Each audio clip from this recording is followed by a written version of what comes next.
and members of the public, thank you so much for being here this evening. There are some changes to the agenda tonight that I'd like to walk you through, board members. First of all, we have two items that are unfinished business. Those will be taken as discussion items. They are not on the consent agenda. As far as the consent agenda, I'd like to pull agenda items 8.06. We will have separate discussion for that. 8.08, same separate discussion, and 8.09. 9.05 for separate discussion. 10.03, this one is being pulled for no action. I'd like to make a clarifying statement regarding this particular one. This is the request to waive School Board Policy 2.25, Board Approved Plans, Code of Student Conduct, Dress Code for Eustis Heights Elementary School. I know there's several people in the audience that are very interested in this particular item. As with all requests for waivers for school board policy, there is a set protocol that is outlined in statute and in bylaws of SACs, and in keeping with that process, there are certain timelines. Those timelines and protocols need to be completed before it can actually be brought before you for formal action. They will be completing those protocols, and I anticipate this coming back before you for your consideration and vote sometime at one of our board meetings in August. That does not say that they will not be continuing to work on this waiver process, and that it will come back before you. If school has started before this comes back to you, if it comes back on the second board meeting, but it could come back on August 11th. It just depends on the completion of those protocols. Any uniform would be voluntary up until that point that you take formal action on whatever that waiver request entails. So I wanted to let you know that there will be no action tonight on that, nor will I be making a recommendation at this point. Agenda item 10.12 will be separate discussion, and 10.13 for separate discussion and no action tonight. 10.14 for separate discussion.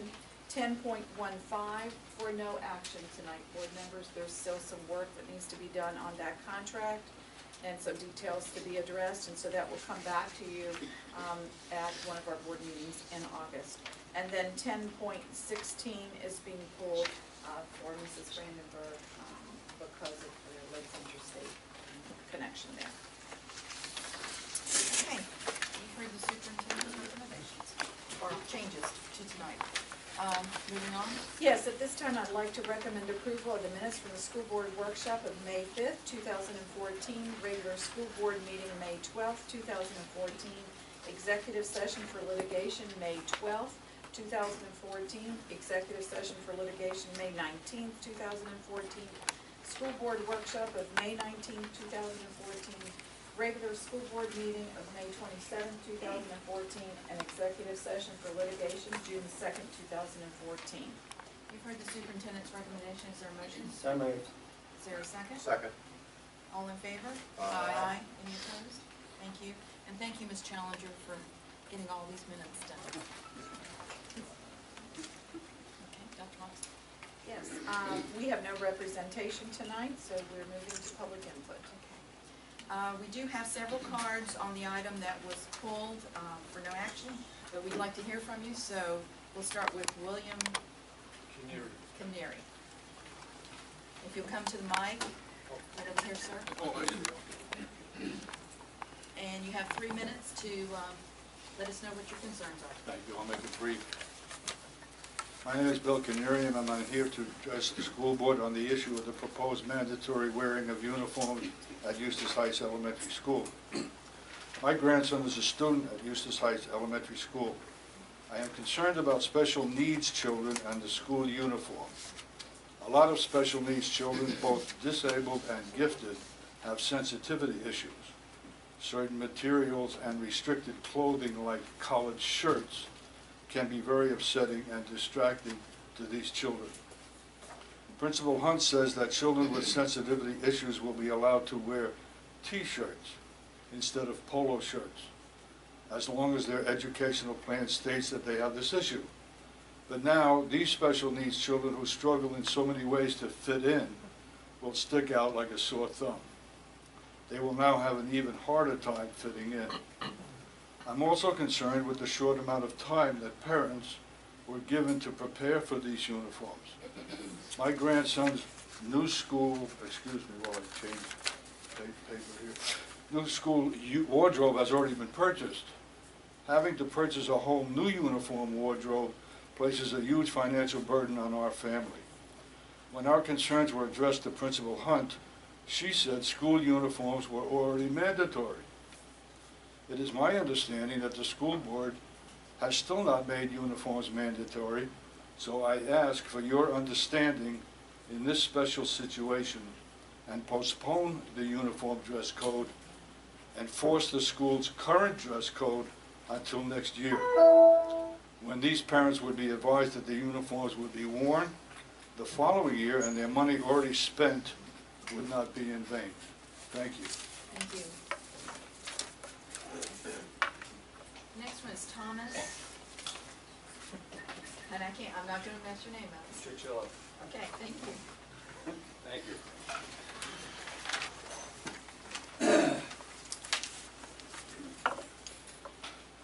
My son will be starting the 5th grade at Eustis Heights Elementary School.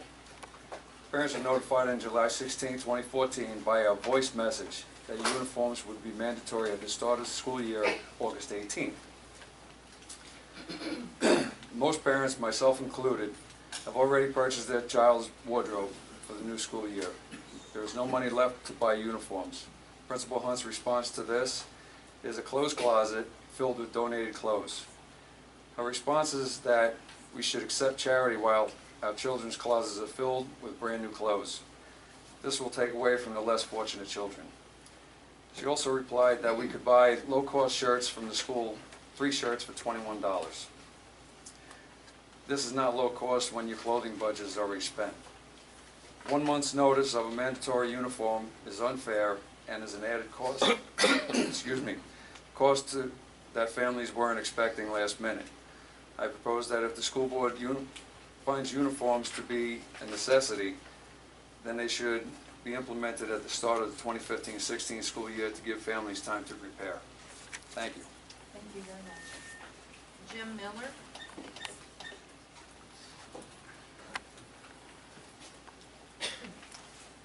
Yeah, I was here to address as the others.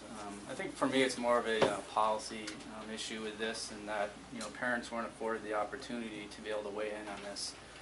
And you might say that's what we're doing here tonight, but the way it was rolled out was that they were mandatory, they were happening, the decision was made, and it was a done deal. So for me, I didn't find out till late last week that you actually had to vote on this.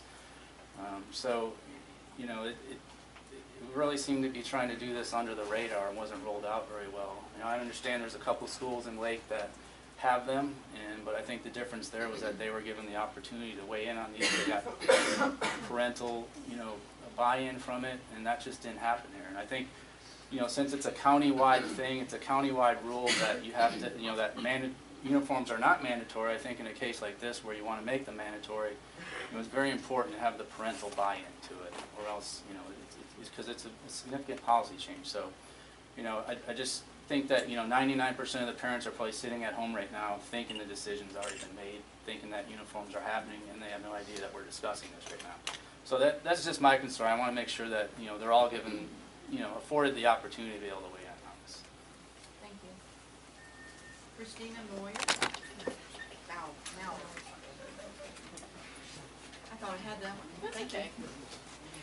I'm a parent of a 5th grader. This is also my neighborhood school. Eustis Heights is approximately 87% free and reduced lunch. That's roughly 440 students that rely on the school for breakfast and lunch. I found out about this through the Facebook site. It stated that a week's worth of uniforms could be purchased for $60. Let's say 350 students need them. That's $21,000. The school board agenda states there will be no expense to the school or the school board.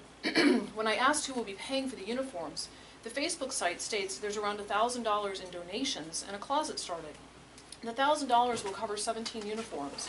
The $60 figure doesn't take into the fact that students will need long pants in the winter, not to mention that children grow fast and many of the uniforms will not fit by springtime. The Facebook site also said there will be no impact to the parents. It stated that SAC and PTO agreed to put money towards uniforms. How could they? I was not aware of any meeting over the summer. The money that my child and I helped fundraise in the past year should be used for educational benefits, not clothing. So yes, there is a huge impact for every single family. Money that has been raised in good faith for books, computers, STEM, field trips, and other curricular enhancement will now be used towards uniforms. As a parent, I was not polled, asked, or even considered in the decision. I am on the PTO and I'm a regular volunteer at the school.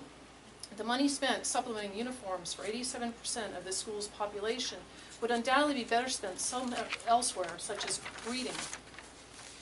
I read that the purpose of uniforms was to remove distractions. Children can still express their interest with hair bows, socks, shoes, backpacks, folders, pencils, and such. Who in the front office is going to monitor the uniforms? Will an extra employee be hired to monitor them? And what about the distractions of coming and going from the classroom? Our day has already been extended by an hour based on the FCAT score, so any additional distractions is only going to add to it. Eustis Heights offers education to many ESE students, many of which have sensitivity issues to colored, clothing, and textures. Only a parent can best know what their child needs. Parents have a right to parent and a right to say in their child's education. As school board members, you promise to be fiscally responsible, and this is an irresponsible use of our money. Please vote for keeping the current dress code at Eustis Heights and help us improve our scores and spend our tax dollars responsibly and keep your word. Thank you. Thank you. Angela Ramirez.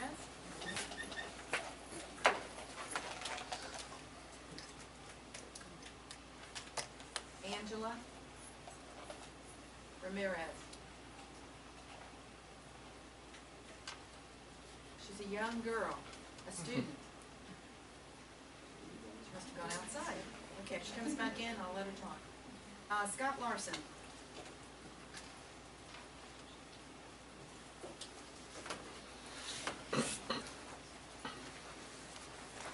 Hi. My son doesn't go to Eustis Heights Elementary. He goes to Leesburg Elementary, another one of the failing schools.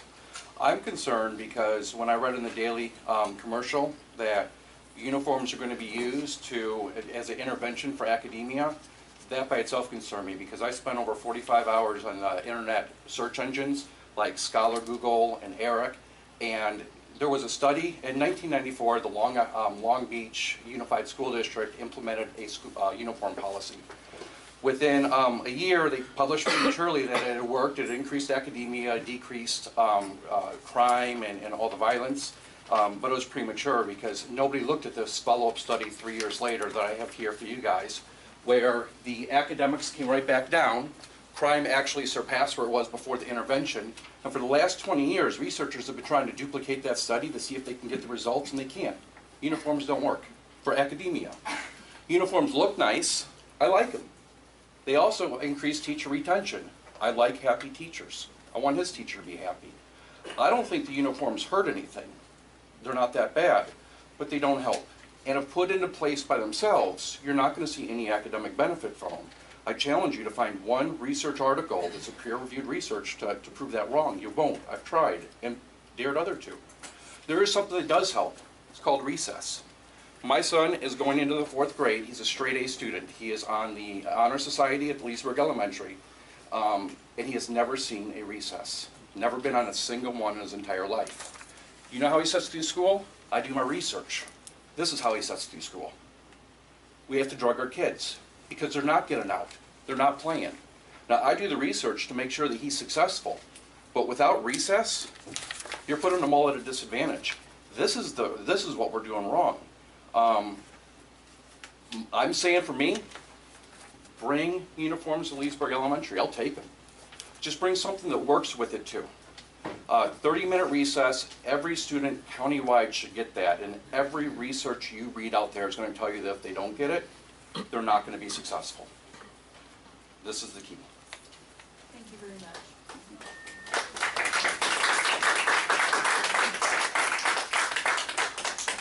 Dr. Hussain?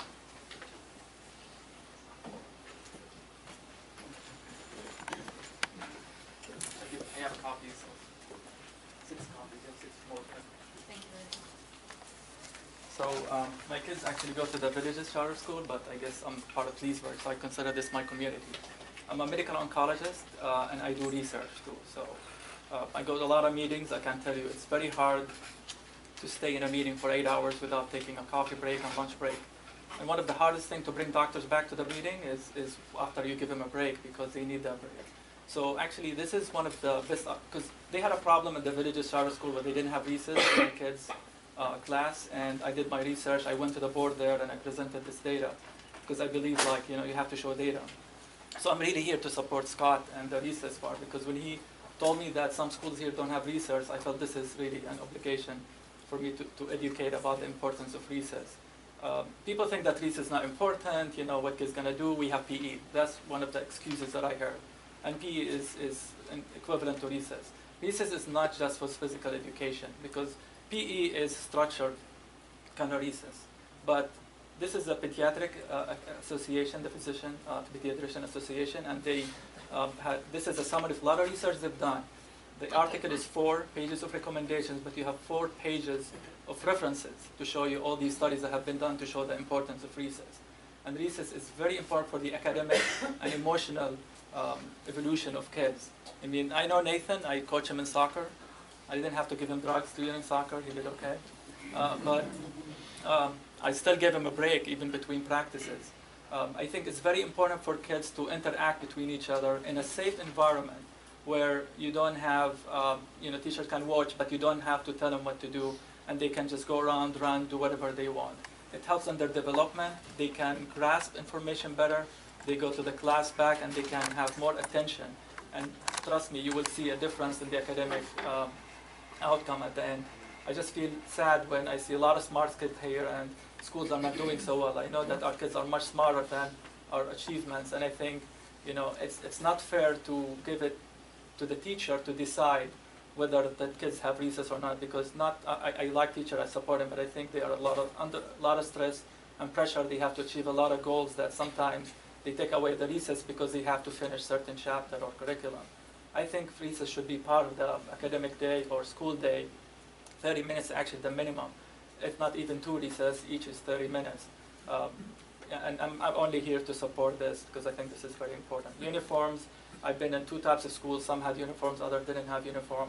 It does have advantages and disadvantages. I do agree that it bears a cost on parents, and I think there should be some kind of warning. And my understanding that we're short in money, so we have to be very smart in where we spend it, and maybe give some time and get more funding if this is going to be important. Thank you for your time. Dr. Hussein, I have a question. Okay. So the Villages, the charter school, this was implemented. How did they implement it? So Without making the day longer and getting all the academics in? They took some time from some of the classes, and they started with at least 15, 20-minute recess. Their excuse also was that there is no playground, and they decided that they just have the kids go out and be where they play sports. And actually they started getting donations and start funding for a playground at that time. It was only in the 4th and 5th grade part. So the other areas of the school, they had recess only when the kids' grade. So they took some minutes from the other classes. I mean, you can extend the day by 15, 20 minutes. You can take 5 minutes from some classes, and that will help. I think 5 minutes from each, you have really a day from 9 to 4, half an hour, 2 recess, maybe 1 15 minutes, one 20 minutes. It will definitely help, and it gives the teachers a break. I don't know how teachers can go the whole day without, I think teachers will like it more than the kids, to be honest with you.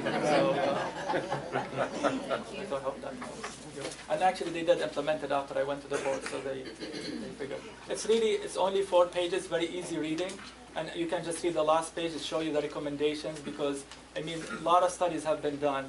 In uniform, they didn't do many, but with recess, a lot of stuff has been done. All of them were pro-recess, unstructured activity that is in a safe environment, of course. Okay, thanks. Any other questions? Thank you.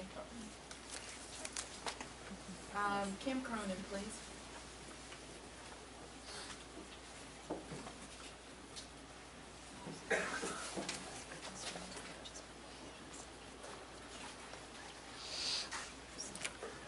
I know you pulled 8.06 for no action, but I'd still like to speak on it a little bit. I notice it states caulking, joint sealing, and pressure washing services. This is one building for $40,000. we don't pay our current employees $40,000 for a year's service. South Lake High School, if we've got one building there, I'm sure we're going to have more buildings. I think this is, you know, we're trying to save money where we can.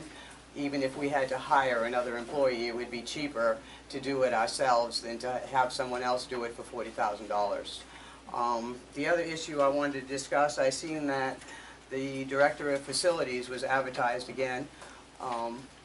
That was a position that was frozen. That money was used in other areas at the district office for other positions. And when I looked into why it was being posted, is the person that was put in that position resigned. And I'd like to know why we're trying to fill that position again now when it was frozen and we haven't had it for over a year. Thank you. May I make a clarification? Ms. Meek, a statement was just made that I pull 8.06 for no action tonight. That is not correct. It was for separate discussion, so I wanted to make sure that board members knew that. And on the last item that we had on the recess, Dr. Howard? Can you bring that back so we can have a look at the policy from the board standpoint? Sure, sure. For an overall where we're at. Sure, And on one of our workshops? Yes, I'd be happy to do that. Okay. Okay. John O'Grady, Chief?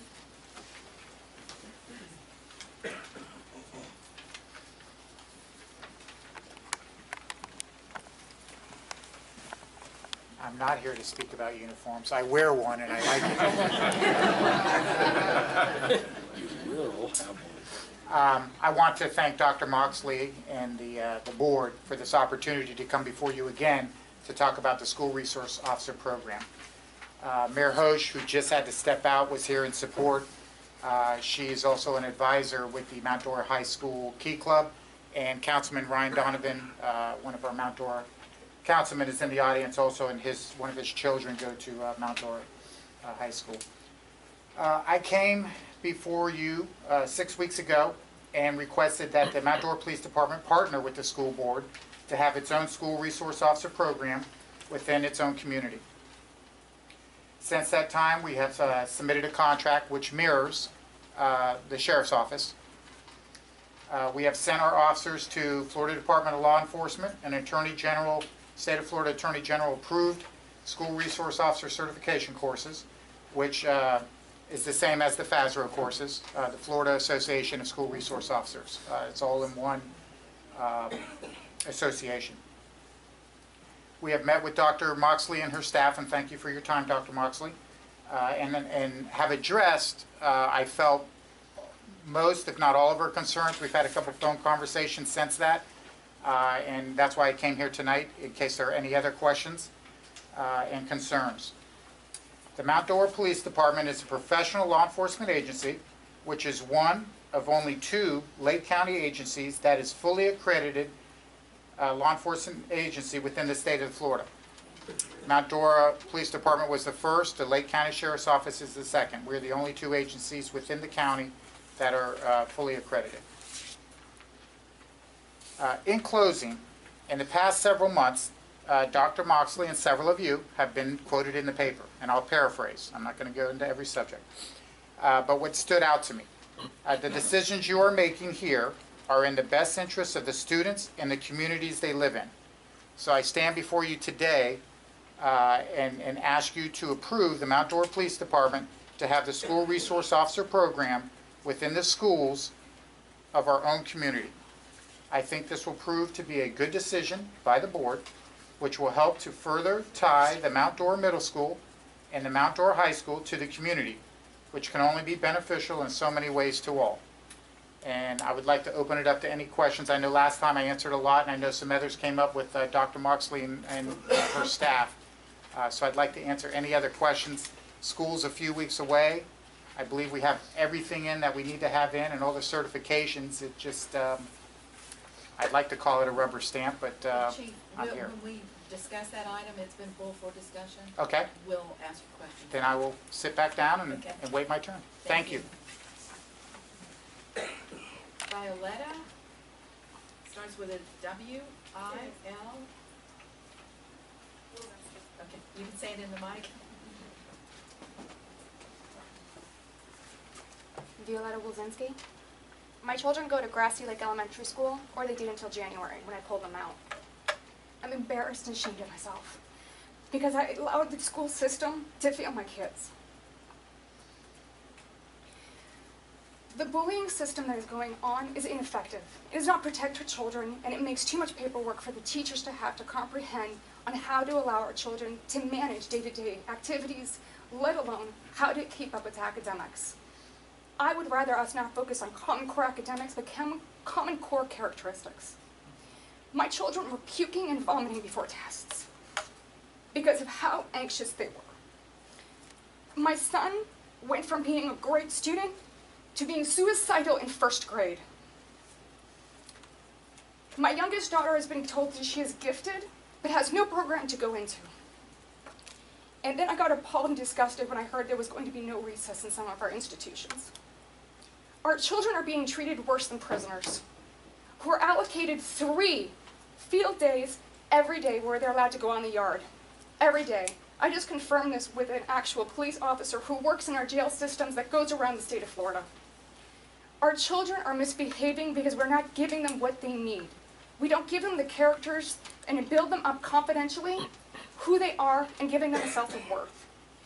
I volunteer in the schools, and I was there literally every Friday until I got so appalled and disgusted that I put my children into Florida virtual school for their own benefit. Recess is so important that when my children were within my home, I was actually deeming what they needed to do. Every 45 minutes, they were given an outdoor 15-minute break. These are studies that are done by Norway and Finland that state they have 75 minutes a day of outdoor activity time to be free. This is so crucial that it keeps them on balance. It allows them to unwind. If you allow a person to continuously be bombarded with information and never give them any downtime, they're not learning anything. My degree is in Masters of Family and Marriage Counseling. That is what I'm working towards. But I've spent $100,000 towards my education because the school systems failed me. They did not see who I was and what I needed as an individual. They gave me a number from 1 through 18 and said, bleep. If we're going to treat our children like prisoners, then take away the 1 through 18, give them the rest of their serial number, and throw them into that building. Because that is what you are asking for. They are going to have further behavior issues. We are going to need to medicate them even more. Try sitting still for 5 hours straight without being allowed to do anything except for have information thrown at you. A monkey can learn how to paint. They can learn how to fill in a circle. But if we're only going to give our children a black and white world and keep the rainbow away, they're not going to learn anything. And here's the last question I have to you. As much as the children are our future, they in 10 years are going to be the policymakers. Are you prepared for them to have such an inadequate education that they don't know what to do when they're at your end?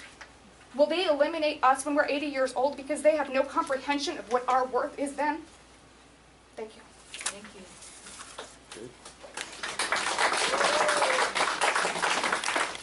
Did Angela Ramirez come back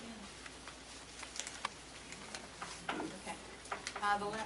Next one is Dana Klugerman? Close enough. Close enough? Fix it for me. It's Klugerman. Klugerman. Got a couple of questions. They're fairly easy. One, what is the school board's policy on a bus driver touching a student? We don't answer them doing this. She will respond. Okay. Two, where do you find that? I looked all over the internet, couldn't find it in none of the websites. Three, when a bus driver is under investigation for a criminal act, what is your policy as far as them keeping their job? Okay. Thank you. Thank you. We will check on that for you. Okay, the last card I have is David Cunningham.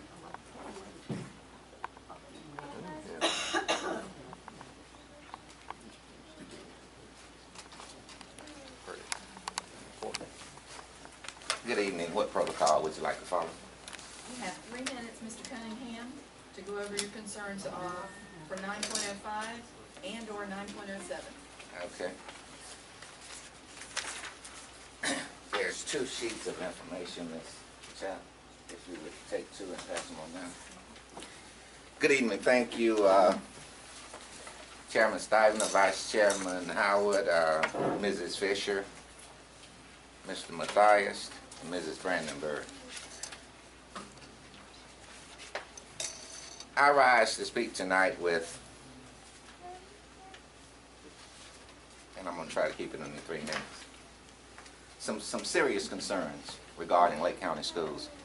I've been in this county since 1984, and I've worked for the school system since 1984. And at present, Lake County has a crisis in leadership. I'm going to talk about the state of the schools. I'm going to talk about a comparison of now and then, and I'm going to talk about some personal integrity issues. State of the school system. You don't have time to go through that, but it's color-coded for you. Bottom line, if you start looking at 2007, 2008, everything that's red is ungood. Everything that, when I say ungood, is below state average. Everything that's yellow is at state average. Everything that's green is above state average. If you will look at 2014, we have absolutely nothing at or above state average. I would like for you to take special note to the math grade, the 8th grade math grade, for both 2013 and 2014. You will see that Lake County is significantly under the state average. And this is due in part and in whole to a decision made by our superintendent. The decision was she did not allow the 8th grade algebra students to take the 8th grade FCAT math. And you will see that Lake County is significantly below the state average. This happened twice. Let me tell you how this rings home for me. There are some principals I know that seriously feel that had that decision been different, our school grades would have been different. I speak as David Cunningham, the private citizen. Note that for the record, please.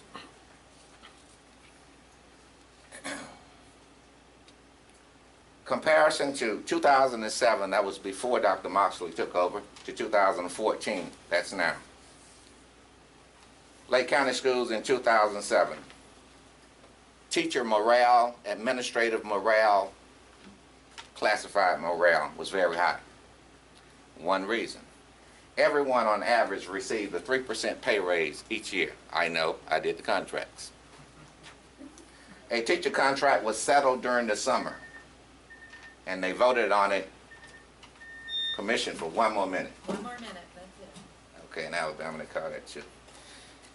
Teacher contract was settled during the summer. The teachers voted on them when they came back in pre-planning. The school calendar, it was my goal to make sure that the school calendar was done by October of the year, such for the following year, such that parents could plan their lives and their children's lives. Watch this one. Every school was in compliance with the class size reduction amendment as passed by Florida voters. Personnel allocations meetings were held beginning March, April. And we looked eyeball to eyeball to a principal. Now that's where your class size problems start. If principals don't have the appropriate number of personnel, there's no way they can make class size. David, you need to talk to us, not the audience. You're telling us, not them. You're presenting your information to us. I'm presenting my information to the public. Thank you. Well, I can gavel you down. Please don't. I'll talk to you. You want me to look dead at you? Yes, I do. All right, no problem. I met with principal eyeball to eyeball, and this is the most important thing. In 2007, 2008, Lake County schools were rated in A. Let me do your comparison now. Now, 2014, teachers, classified, administrative personnel, lowest since I've been here since 1984. Some people receive salary enhancement. You need to ramp it up, David. Okay, I got one more thing to say. Some people receive salary enhancement or raise, most people don't. As a matter of fact, the administrators in this room have not received... Do the choir out there again, look at us. As a matter of fact, the administrators in this room have not received a raise since 2007. Back home, that's 8 years. Excuse me, 7 years. Okay. The calendar for 2014, 2015 was approved by the board sometime late spring. Several schools were not in compliance with the class size amendment mandates. Personnel allocation meeting were never held.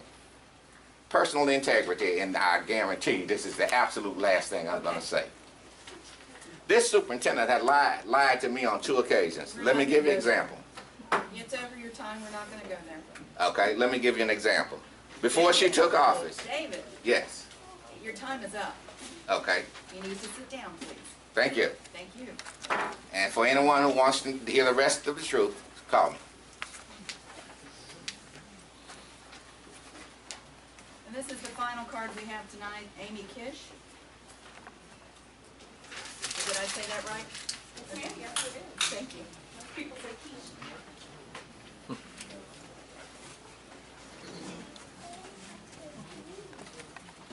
Good evening. I know that the issue at hand is uniforms in Eustis Heights Elementary School.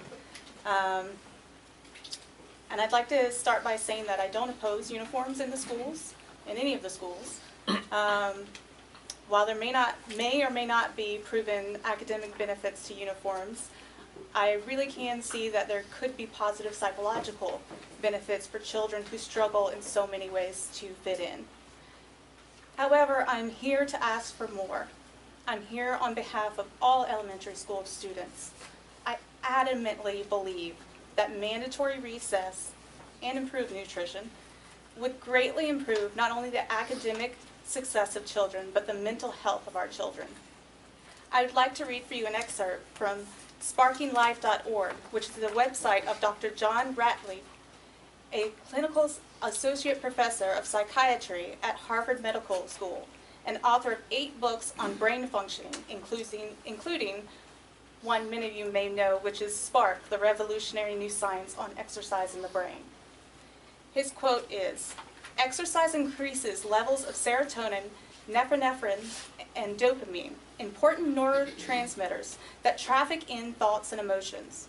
You've probably heard of serotonin, and maybe you know the lack of it is associated with depression.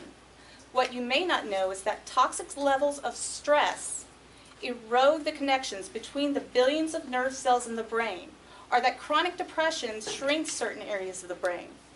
Conversely, exercise unleashes a cascade of neurochemicals and growth factors that can reverse this process, physically bolstering the brain's infrastructure. In fact, the brain responds like muscles do, growing with use, withering with inactivity. The neurons in the brain connect to one another through leaves on tree-like branches, and exercise causes those branches to grow and bloom into new buds, thus enhancing brain function at a fundamental level. Last year, Common Core was introduced to the 2nd grade at St. Mary's Elementary School. That same year, recess was taken away. Not on paper. On paper, they still had it. But in reality, they didn't. I feel that we cannot continue to ask more of our children while providing them with less of a likelihood to succeed. It's not only unfair, but damaging to their future desire to want to learn. Please, I compel you, bring back recess for all elementary school children, not just on paper, but in reality. Use recess as a tool to get the scores that are needed, and most importantly, to maintain and improve children's physical and emotional well-being. Thank you. Here when Dr. Howard said he would like us to come back this issue, recess, and for a workshop. Okay. And I would like you to be a representative for me on that committee if you would be willing to do that. I would more than be happy to. All right. We'll Thank get you. in contact with you. Thank you. Thank you. And that was the end of the cards. I don't know. I don't know what they're doing. We'll talk about it at the workshop. Okay, reports. Are there any reports from the board member on any committees that you had? No? Yes, ma'am. I did not have committee meeting that I did want to help for, that I did meet to talk with Ron Hunt concerning the issue that's here tonight. I'm glad we have time to deliberate on it more. It's on. Okay. I am glad that there is time to deliberate, and I'm glad that it was pulled for more consideration. I want the process done properly. Thank you very much. Thank you.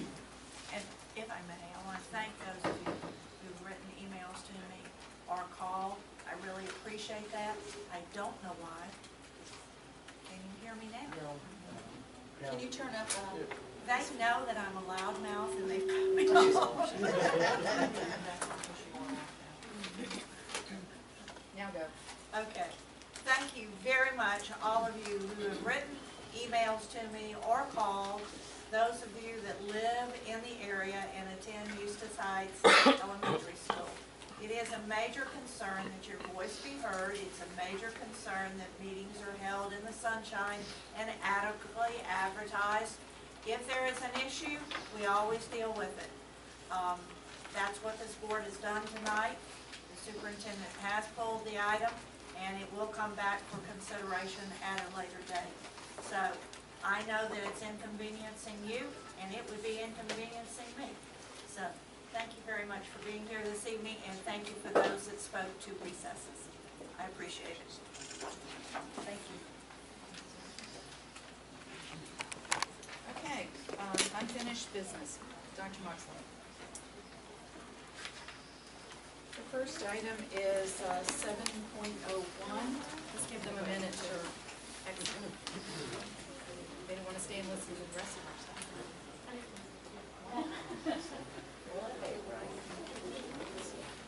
Wimps.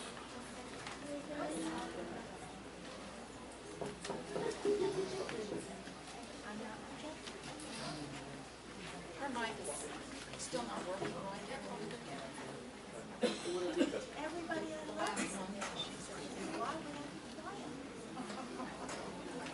We'll try and fix it, Ms. Fisher.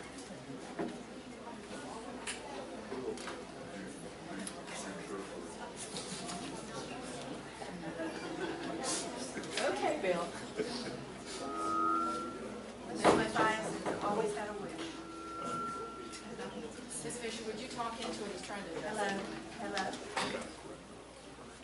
I'm right on it. That's better. Is that better? Yeah. Okay, I'll lean into it from now on in. Thank you. Okay, Dr. Moxley? 7.01 is rejection of a bid for construction of the new cafeteria building at Cypress Ridge Elementary School. If you, board members, if you remember, this went to a hard bid and it came in and prices had gone up, and we're actually going back through this process, so we need to reject this bid at this point in time. So at this time, I recommend approval of the rejection of all proposals received for bid number 3829DB, construction of the cafeteria building at Cypress Ridge Elementary School. Okay, you've heard this. So moved. Second for discussion. That's why, okay, thank you. Just Discussion, clarifying. thank you. On this, from Go ahead. Discussion, go ahead. From our perspective on this, we have an issue, I believe, also with the architect who did this process, and that needs to come back to the board to find out where we're at, why did we miss this by so much, and, do we need to modify the process from our standpoint? So I just wanted to see if we can have it come back. I agree with Dr. Howard. Okay. Okay. Bill, did you have any comments, or did you just? I agree. Okay. Anyone else have any comments? If not, all in favor? Aye. Any opposed? Thank you. All right. And the next item is an RFP, number 3902DB, Special Day School for Students with Disabilities and Alternative Disciplinary Program. This is an agreement that it's renewed every year. This serves our students in exceptional student education. There's two parts to this, and then also Mrs. Miller oversees one part of it. And the other part is the Alternative Disciplinary Program, which falls under Sabrina Dillon Banks and Aurelia Cole's division. We have vetted this one, and I am bringing it back. I'll put my recommendation on the table. I know there may be some discussion about this one. Mrs. Fisher, this does have to do with live stream, so I wanted to make sure that. And I would want the public to know that I will be filing Form 8B to establish my conflict on this topic. I am an employee of Livestream, and this may inure to their benefit. So by law, I have to abstain, and I will be doing that. This particular contract, I know from time to time we have reviewed it and looked at it. This particular agreement does have a sum of money that is for transportation.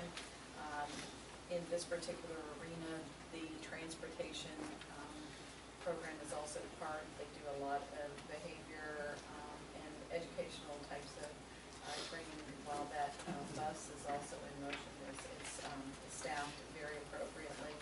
So we did research that. So at this time, I want to recommend that the board approve the award of RFP number 3902, dedicated special day school for students with disabilities and alternative disciplinary program, and execute the attached contract. The Livestream Behavioral Center Incorporated, located in Leesburg, Florida. You've heard the superintendent's recommendation, is there a motion? So moved. Is there a second? Second. Madam Chairman, I'd also like to note our conflict with this. Okay. My firm represents Livestream as well, and I believe from looking at this, I don't recall, but it would have been what I would have done. Joe Alexander is listed on here as having reviewed on behalf of the school board to avoid that conflict. Thank you, Mr. Johnson. Okay, we have a motion and a second, discussion. Discuss. Just making sure I had permission. My primary issue with this is the transportation costs. You know, it's almost $16 a day. It's very expensive. We need to look for alternatives, if at all possible. You know, when we start talking about spending $700,000, that's 10% of our transportation budget, or not our transportation budget, but our transportation reimbursement. That's a significant dollar amount, and we need to see if we can find a way to reduce those costs, because this is a small number of children in the comparator. The only other thing I'll add is that there is a provision to look at South Lake, and I would also like to look at that from a district standpoint, whether we have facilities and what we can do. While we may not be able to do it with them, I do believe that a similar program is necessary for both districts. And to piggyback on Dr. Howard, and part of that would be if you looked at South Lake and if you looked at the transportation, if we were able to do something in South Lake, it could dramatically affect the transportation. So those kind of would go hand in hand as a discussion. I spoke with BE about this, and they outsource that transportation model. So if we're able to come up with something less, then he's totally fine with us going back to the table with them about transportation. It is awfully expensive, so, and it's a concern for them. Okay. So noted. Okay, any other comment? All in favor? Aye. Aye. Ms. Fisher has a conflict. Thank you very much. Madam Chairman, if I may, I'd like to introduce some people from Livestream that are in the audience. We have John Terry, President and CEO of Livestream, Mr. Roll, the principal of that facility. We have Howard Weiner with us, who is CFO, and Executive Vice President Jill Baird. And Thank you all for being here. they've all been out hustling today working. Thank you for being here. Okay, Dr. Moxley. Yes, board members, we're ready to move to the consent agenda. I do have one to bring at the end of the consent agenda before we do any other discussion agenda. And I'll bring that to you at that time. Okay. The first item that, well, at this point in time, I'd like to recommend approval of the consent agenda, items 8.01 through 8.05, 8.07, 8.10, 9.01 through 9.04, 9.06 through 9.08, 10.01, 10.02, 10.04 through 10.11, 10.17, and 10.18. You've heard the superintendent's recommendation. Is there a motion? So moved. Is there a second? Second. I have a question. Yes, ma'am. I had actually marked 9.07 as pulled by the superintendent. You did not do that? I did not pull that one. Okay, thank you. Okay, I'm gonna give the second to Bill. All in favor? Aye. Any opposed? Thank you. Excuse me, I need to register my phone. It was in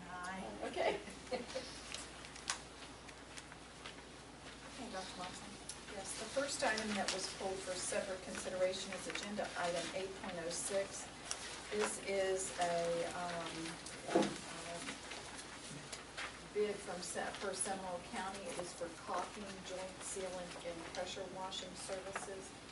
This is using a Seminole County Board of County Commissioners bid for this, and it is specifically for South Lake High School. As per the agenda item, you will see the work that is being proposed for South Lake High School, and it is for specialty work done with caulking and joint sealant. Mrs. McLeod has some background information from the procurement side of the house. I know there might be questions. I think Dr. Howard and Mr. Mathias, you may have pulled this one. Yes, sir. So, Carol, anything you- to ask? We like you right here. Okay. Yeah, the general public. This actually is an agenda item addressing South Lake High School for repairing of mortar joints, sealing all intersections, brick cladding, then installing weep holes, and then installing or applying that clear penetrating sealer over all of that once that work is done. They will start with pressure washing the building, obviously, but the real work is the caulking, the brick cladding, and so forth. So, As with Dr. Moxley's education about turf, I learned a lot about tuck pointing. Tuck pointing. And she's right, effectively it's the mortar between the brick on the cafeteria building at South Lake High. There was a report with pictures that was included to the board members that our consultants did. There was water intrusion in that facility. The question was asked, could our folks do this? Because basically they have to take the mortar out, seal it, put the mortar back in, reseal it, and then go in and do the mitigation to clean up the intrusion that has occurred so far. My question was directed to Mike Core, our Director of Maintenance, in just those questions. Mike had made the statement that yes, it was something our folks could do, with a caveat of if they were properly trained. It is something that we believe, we built a lot of buildings in a short period of time. So the question is this a recurring maintenance item that we're going to see in the future? And the answer to that is more than likely yes.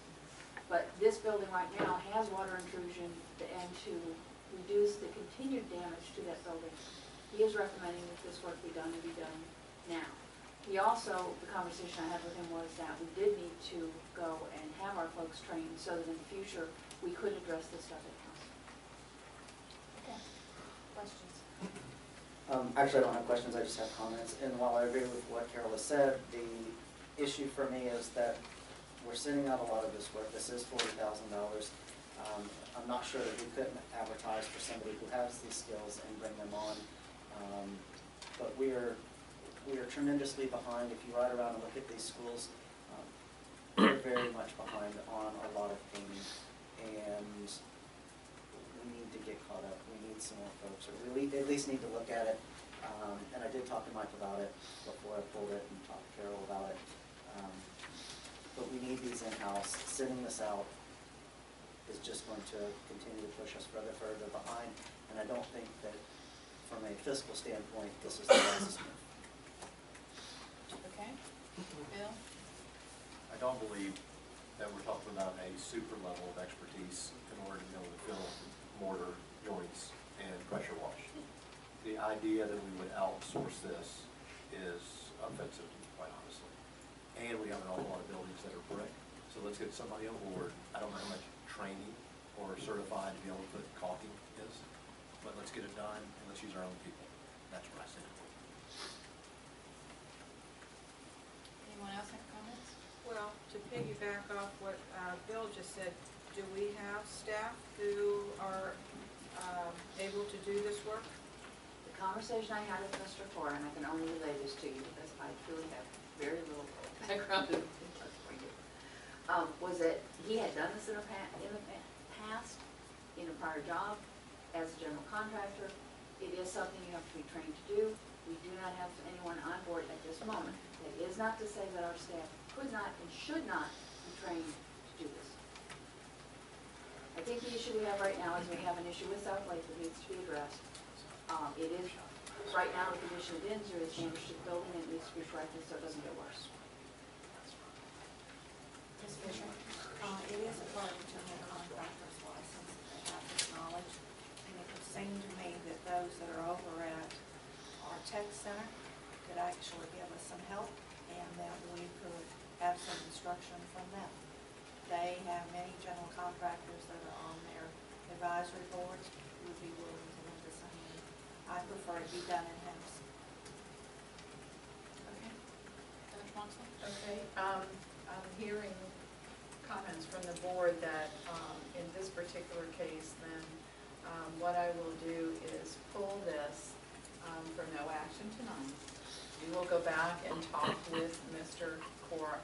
This is not something that I have expertise to know. I agree with what you're saying, Mrs. Fisher, but I believe this is part of the general contractors. So And we'll I do need- know that as a yes, fact. yes, absolutely. Someone I know and love just had to re-up that, Yeah. so. So, now, we'll need to assess what personnel we do have that has that general contractor, if there's anyone that has that. Presently, I hear from Mr. Core, no. We'll need to look and see what expertise, I'm not sure at Lake Tech who they have and, you know, who's available or who's on their advisory board. We'll have to look at the timeliness of it. If the amount of this contract needs to go towards a position that would be, you know, would pay for it this year, but then that would become a ongoing expenditure every year. So we probably would want to assess where other buildings are to justify the ongoing need of it. But again, if it's enough to put a person on for the year and can do multiple jobs, then certainly it is well paid for itself. Let me be clear, you don't have to be a general contractor. You just need to have You some need to have knowledge and you've been those. trained. Right. Yeah. Mike simply expressed to me that as a general contractor, he had done this work before. And so he would have the expertise to be able to train somebody, and we could do it in-house. That's right. If he said to you, he's done it before, right? I'm the messenger, sir. I'm not trying to eat you. Well, Bill, then would you go take care of all my Core's other jobs? All you have to do is while- show somebody how to do it. The idea, say this. There you go. There is I'm bound not a to general be contractor. appropriate people on the Yes. advisory board that could tell us that this is a doable action or not. To think that we're not gonna need this again next year or the next year, no, but is this something that would take up a full-time position, that's something else. And I would, We'll pull it. and I would say that the actual tucking may not, but the pressure washing, you're talking about a very large building. So the pressure washing in the ceiling, that is right up the alley of a painter. So if we need somebody with just that expertise and training in the other, then that's fine. But a good portion of this, in fact, the vast majority, and the way I read it, is painter labor, not the tuck point labor. I mean, that's a small part of the overall picture, so. I think, Dr. Howard, where I am with you is what you started saying earlier, because it sounds to me like it is something that we could train a painter to do. The concern that I have is the backlog of painting that has to be done. It's not necessarily that could it be done in-house or not, but what's the workload to pull off for a job this large that has to be done at South Lake may pull, you know, not just one, but two people possibly, and so that may put a backlog in the other painting that needs to be done, that there might need to be more hands, so I think that's what you were trying to say. And I at the talked with beginning. Mike Core about that, and that was exactly what we came to, was that, I know there were some doors that were sent out for painting. You know, when you ride by some of the schools and you look at the portables, the skirting underneath on the metal is peeling. That becomes an issue because that metal is now compromised. We're causing ourselves more work, whereas if that painting would have been done on time, it would have been fine. Now you're gonna have to go back and sandblast. So there's, we're shooting ourselves in the foot by not having the number of employees we need, and I think we need to address that with Mike. And I did speak with him, I did ask him to be here, I don't hear him speaking up there. I'm sorry. It's, All right, we'll take care of it. There's always another option. The five of us can go do it. I have to do the pressure washer. I'm good. I've sealed, I So that was incredible. I'm being serious. Y'all are laughing, but. I was on I'm Facebook not. until it rained and decided I had to pressure wash my deck. Okay, I threw it out there. We will pull this for now and bring back whatever we need to do to address this. Okay. Dr. Moxley. Okay, 8.08 was pulled by Ms. Fisher, and Dr. Christensen is here, and I'll ask him to come to the table and address any discussion. Madam Superintendent and Madam Chairman, I don't intend to expend a tremendous amount of time.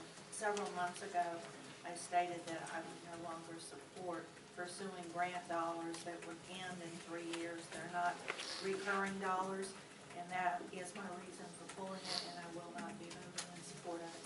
It has nothing to do with anything but the experiences that the board will have after the end of 3 years. So, that's it. Thank you. Okay, at this time, I'd like to recommend that the school board approve the submission of the Gates Foundation IPD grant as presented in board docs. From the superintendent's recommendation, is there a motion? So moved. Is there a second? Second. Motion and a second, any other discussion? All in favor? Aye. Any opposed? Aye. Thank you, Ms. Fisher. Thank you, and thank you for your time. Okay, 8.09. This 8.09 is the sale of Lee Education Center. Mr. Johnson, do you have any comments you want to update us on this one? Yes, there was a revised edition sent to the buyer, a prospective buyer, and those changes were initialed, and then one got changed, and I'm not sure who made these changes, but Superintendent, I went through just the changes today.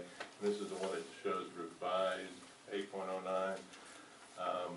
And the changes appear in that, except for one additional one that I would like to make, because I think it makes more sense. And I'd also point out that I advise the superintendent, if you're inclined to approve this contract tonight, then I want to go back and proofread it against what drafts we had before this to make absolutely certain this is the wrong one, and this has gone back and forth 3 or 4 times. Excuse me, that this is the right one, not the wrong one. That way we'll just be certain that we have the one that we're intending, and if it's different, then we'll just have to come back. But the one additional change that we would make before this was signed, so there's no misunderstanding on the record, there will not be a strike through, there will be a edit before the superintendent and the chairman sign it, and that's in paragraph number 3. In the second line, we would delete What page, I'm sorry? first page, front page, Okay. paragraph number 3. We would delete the words leading up to August 1st, 2014. We would delete the second day after the regularly scheduled meeting of the Lake County School Board on. Obviously, we're not having a meeting on August 1st. So that would mean that if we were to approve it and sign it tomorrow, then Mr. Benj and his company would have until Friday to send it back, or we start over again. Okay, at this time, I'd like to recommend that the school board approve the contract for sale of the Lee Education Center between the Benj Development Corporation and the School Board of Lake County, Florida, in the amount of $200,000, with the change as outlined by Mr. Johnson, and with the understanding that he will go back through the entire document for accuracy. Okay, you've heard the superintendent's recommendation. Is there a motion? So moved. Is there a second? Any discussion? Yes. Yes, ma'am. Over the years, I have seen many businesses take on the sale of one adult. And it's been a very, very arduous pursuit. What I would like to say is I want to see this building kept and kept upright. And I believe that this corporation can do that. They have a purpose for it that we no longer have. So it is a beautiful facility. I read that they're going to keep its historical value, and that's tremendous, so I will be supporting it. Thank you very much, Ms. Fisher. All in favor? Aye. Any opposed? Thank you very much. And Kelly Rowland, thanks you very much. Okay, Dr. Moxley. Okay, 9 point. I do have a question. The chief is back there. Yes. And the mayor. Can we move that item, go ahead and move on to 10.12? I'm sure he needs to get back to Mount Dora. I think it's the next one. Yeah, you just have one other. Okay, we'll just go ahead and do, well, I think this one might take some time, but go ahead, do 9.05. Moving. Okay, 9.05. At this time, I'd like to recommend that the board approve the list of personnel transactions for the 2014-2015 school year as presented in board docs. Okay, Ms. Fisher, you did want this one pulled? Yes, ma'am, I did ask for it to be full because once again, I have a difference of opinion about this position. Certainly not the wonderful person that has been awarded the position, but I will not be voting for it. Okay. You've heard the superintendent's recommendation. Is there a motion? So moved. Is there a second? Second. Is there any other discussion? Yes? Speak. I didn't support it the first time, I won't be supporting it this Okay. time. All in favor? Aye. Any opposed? Aye. Thank you very much. Okay. Next item is 10.12. 10.12. This particular document, or this particular agenda item was pulled for discussion tonight because we are awaiting the completed agreement from the Sheriff's Department for our SRD program with the Sheriff's Department. This does, and the reason I pulled it for no action tonight and put it on the discussion agenda is because I did want to speak about the SRD/SRO program. We did, and let me give you some additional background information. And Chief O'Grady already outlined a few items. But on June the 4th, I did have the privilege of sitting down with Chief O'Grady, and I believe it's Deputy Chief Bell, came, and Sabrina Dillon Banks was present and ready to call, and that is in their division.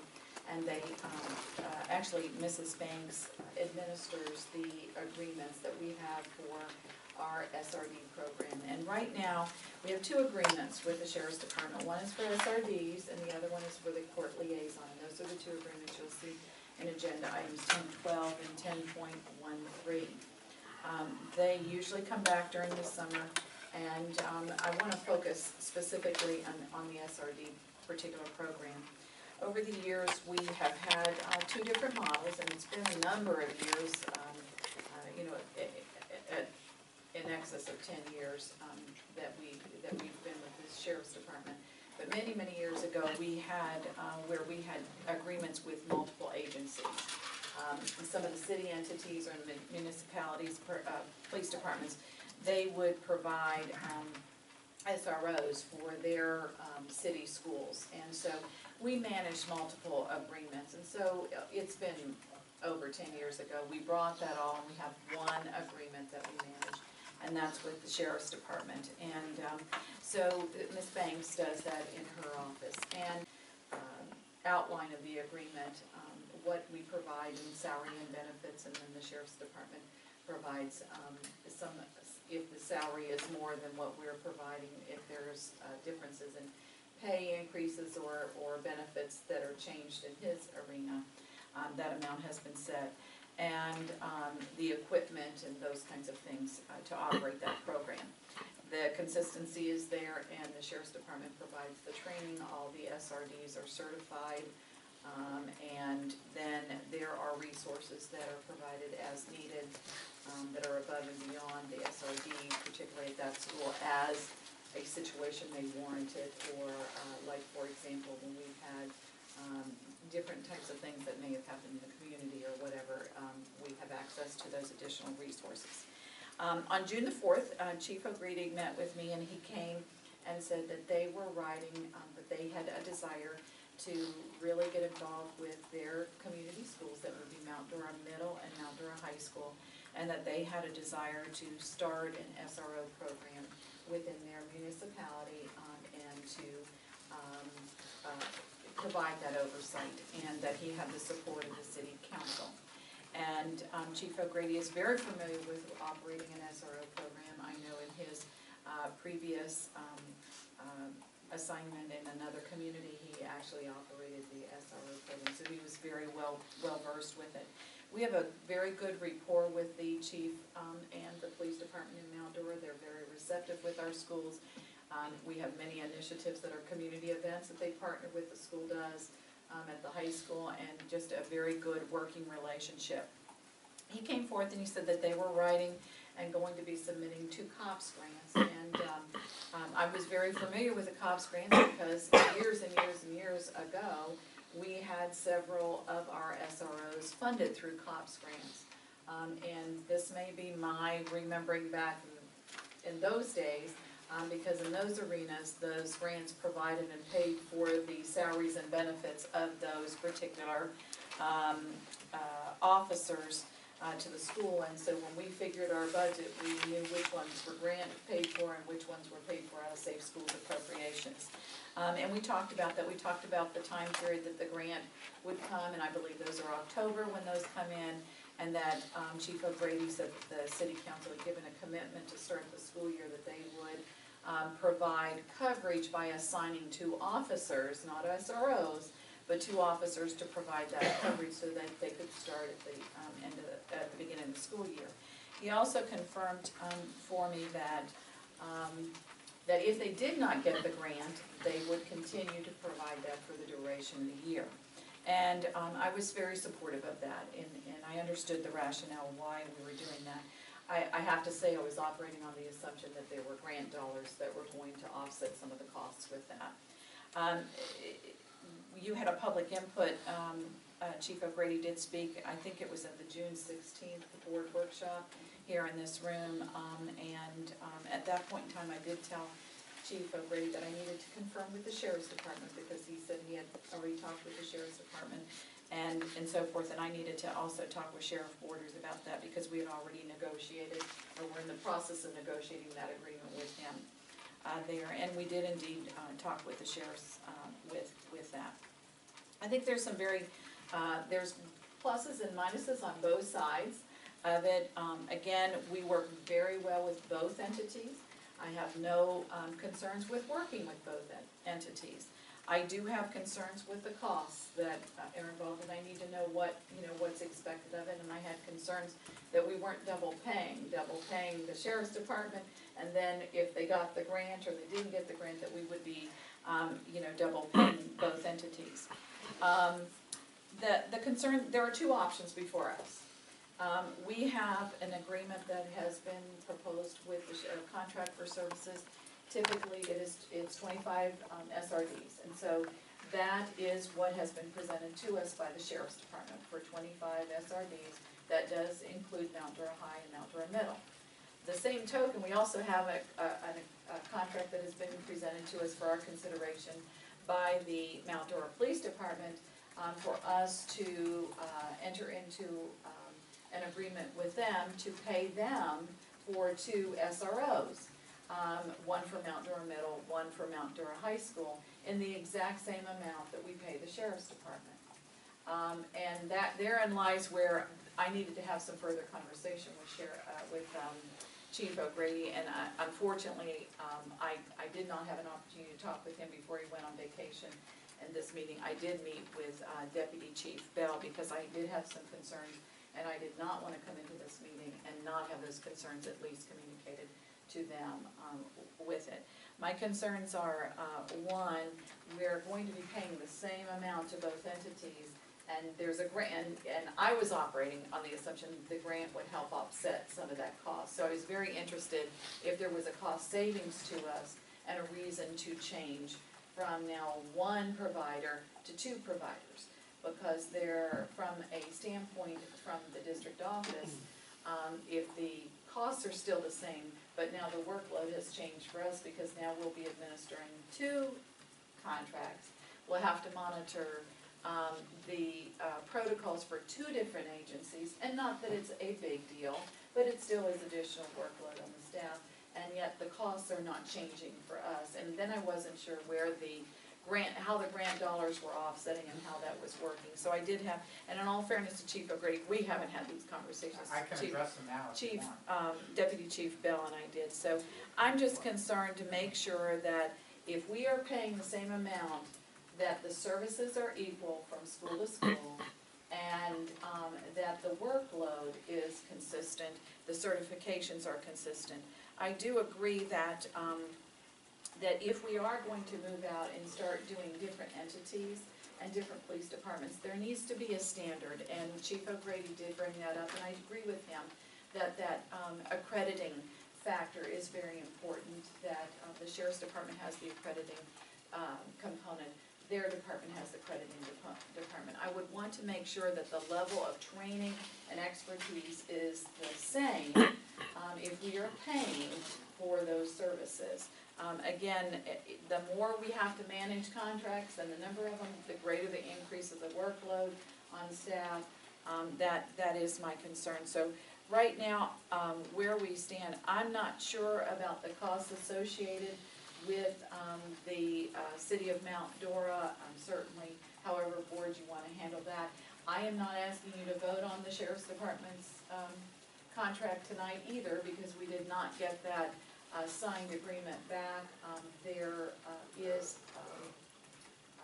for you to have in the timeliness that we afford you before the weekend to look at that. So that will come back. I just need to have this discussion tonight, because if your desire is to look at a more community-oriented based type of situation with this, then that gives me how I need to negotiate with both entities. So I'll either be bringing back an agreement with the Sheriff's Department for 25 deputies, or I'll be bringing it for 23 deputies, and then a second agreement with the City of Mount Dora for the 2 officers. But I do not have the agreement with the City of Mount Dora because I still have questions about what the cost is involved with that, what the grant's paying for. When I met with Deputy Chief Bell, which was July 23rd, which was last Wednesday, he did give me a copy of the outline that went to the city council and the mayor on June the 12th, which talked about that the COPS grant would pay 75% of the salary and benefits for 2 full-time officers for a total of 3 years, and there has to be a commitment for the 4th year. That remains the same. So I'm not sure what the 75% pays for and what our $34,000 per officer pays for per year. I'm not quite sure the total and how that money works out, but I'm sure that's a conversation we can have should you want to go in that direction. So that's the update I have for you. And I would like to have Chief O'Grady come up and... I want to have all board members have all the questions out. You want to have them all out? Okay. You can still take a seat, Chief. The hot seat.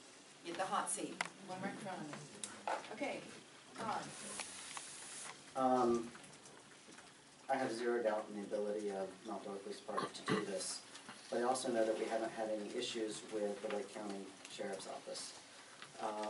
For me, this comes down to, I have no issues working with Mount Dora, but we have other issues with Mount Dora that we run into before by way of concurrency. For me, because at the end of the day, there's not a cost savings.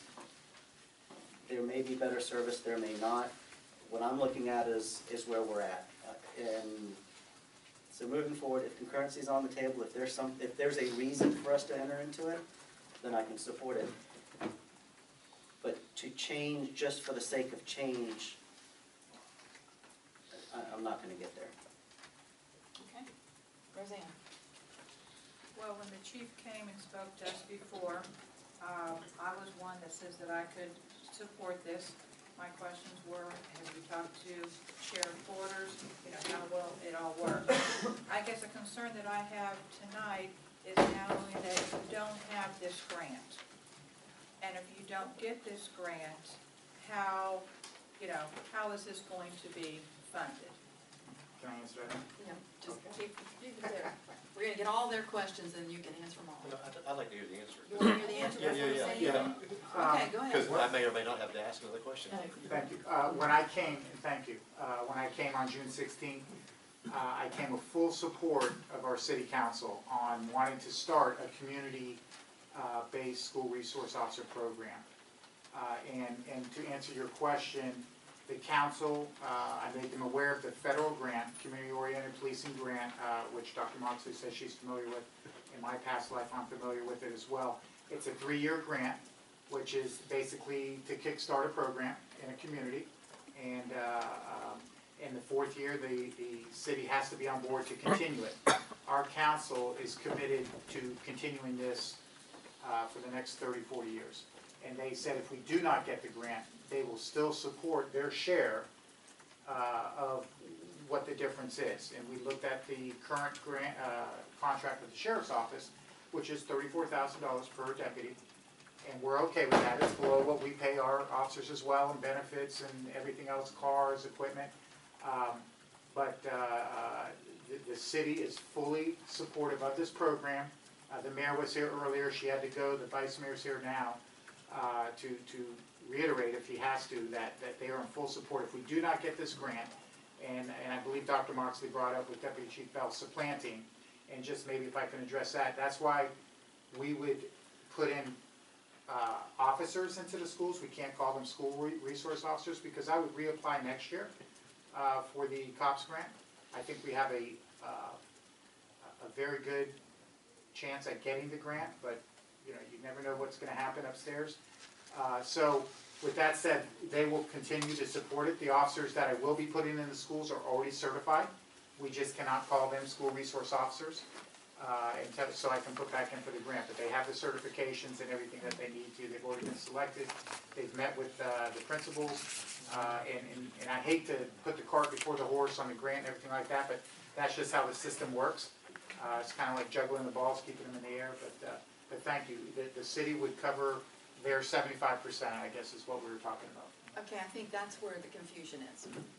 Because if they're covering 75% of the cost of an officer. It'd be $8,500 to us. Right. Are we only giving you $8,500? I'm sorry, no, the grant only covers salary and benefits, the federal grant. The school board contract is for services. So we can take that $34,000, which is what it is, and we can put that toward the officer's car. We can put that toward the officer's gun belt. We can put that toward his uniform. We can put that toward his salary to make up the difference, is what the contract comes down to. So the contract with the school board is $34,000 for services for the sheriff's office and the Mount Dora Police Department to take that money and put it where they need to in the program to make, whether the officer goes to a school, a certification school. So that's what that $34,000 is for. The federal grant that I've applied for is only, you can only put that money toward their salary and benefits for 3 years, and then you got the rest. So if we decided to take that $34,000 that the school board will be giving us and make up the difference of the 25%, then we would. Our base officer makes $37,000, $38,000. So the grant, well, I figured all these out, that's why I had concerns about it. If the grant for 3 years is $247,788 divided by 2 officers per year, that's $41,298 for each one of them, if you got the grant. And then we're gonna give you $34,000 on top of that. That's what, I'm confused. Right, it costs about $80,000 to put an officer on the street. Okay. Salary, benefits, insurance, all that stuff that our human resource department takes care of, which you guys are familiar with your employees. The base salary, and I'm just going on a base officer, is right around $37,000. So when you add in the benefits and everything like that, you're adding another 65% on the numbers. And that's why 2 officers for 3 years comes out to that. The numbers aren't jiving, Chief, I'm sorry. Chief, I don't know, I assume we're still doing the, I wrote one of the first SRO agreements that we had back when we used to do with the various cities. And the numbers we calculated were always based on the total cost of the officer for the year divided by the percentage of time during the year that we used them. It wasn't a fee, it wasn't a number just pulled out of the air. So if the officer's salary and benefits and equipment was $50,000 a year and we used it 60% of the time, then the agreement was we paid $30,000. I assume we're still negotiating those the same way. So I think the board's having problem with you're asking for the same deal that we make with the sheriff, and yet this grant isn't going to provide $1 relief towards the school district for the officers that are in the schools. I mean, I think you just said that none of that $75,000 per officer is going to reduce to $35,000. Correct. Okay. That's correct. I'm trying to get a program off the ground. So I've gone to the federal government over here to try to kickstart this program. And for 2 officers, and you are correct, 9 months is what, you know, the school year goes. But I'm asking for an officer for the whole year with the federal government.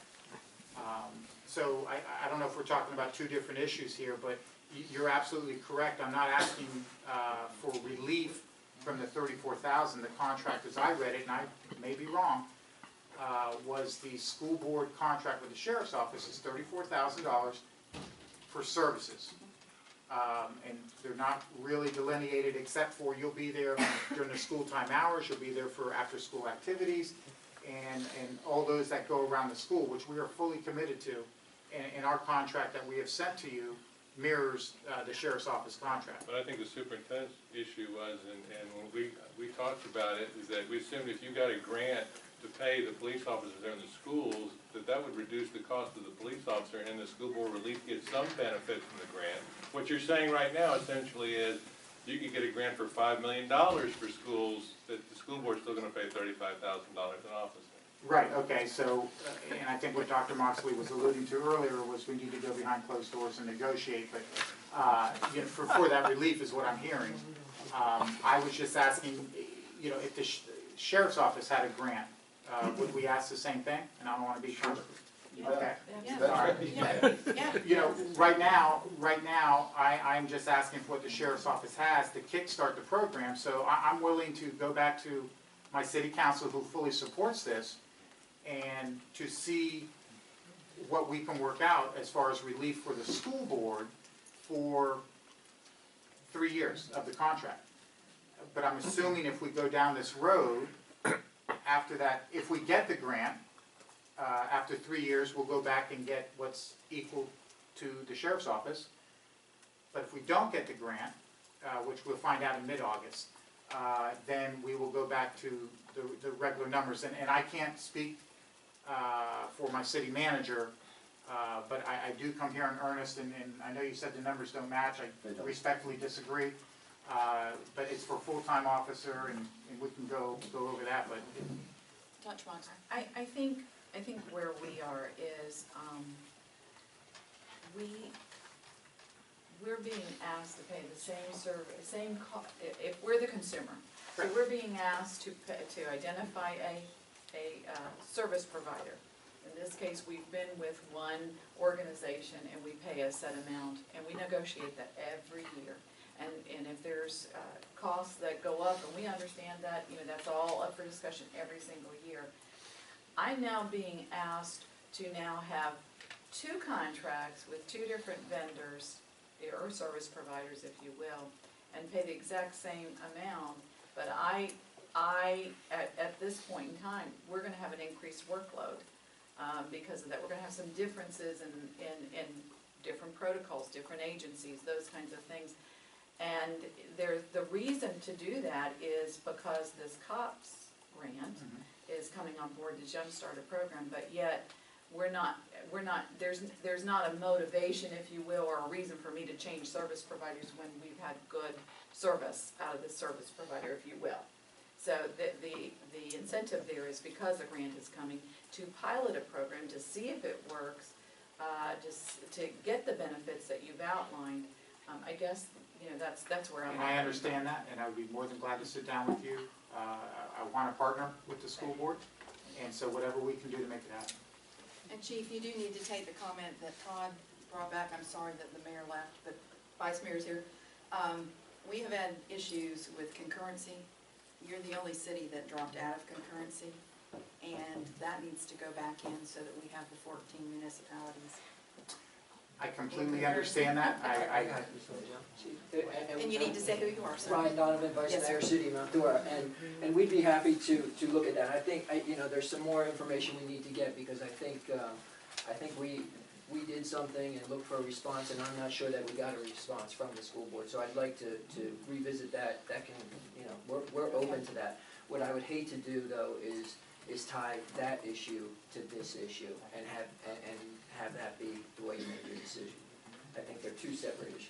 They are, in my mind, they're two separate issues, but she has good questions here and concerns, and so does Steve. Absolutely, but let's talk in concurrency at a different time.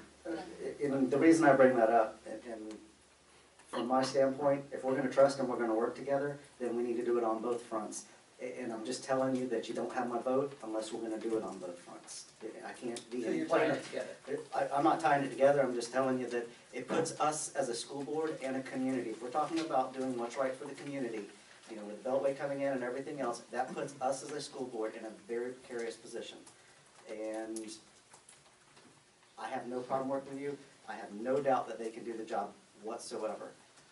But there's no motivation on my part beyond making sure that we're working together as a team. And if we can't do that on all fronts, I'm not gonna do it on one. Mr. Advice. That's what I get to read this one. Ryan and I have had several conversations, and he is very passionate about the relationship that he sees between his law enforcement folks and the students.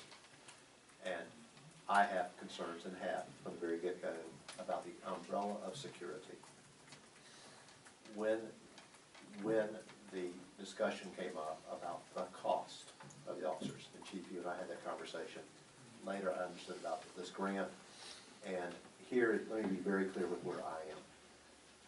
The accreditation, the issue of the accreditation, Ryan, actually, you and I talked it through the other day, that would stop other municipalities that don't have the same level of service from applying, and then we suddenly get sideways with every other community. But here is where I'm at. If you feel like you get this grant, and Chief, what I meant by that was if you get a grant to do the services, and if you are paying your officers $37,000 a year, and we only use them for 9 months, by the way. I caught on. Yeah, that's where I was coming from. Okay, so it's about $29,000. And whether you get the grant or not, if we're gonna do this leap of faith together, Yes. that grant should pay for your officers is where my head's at.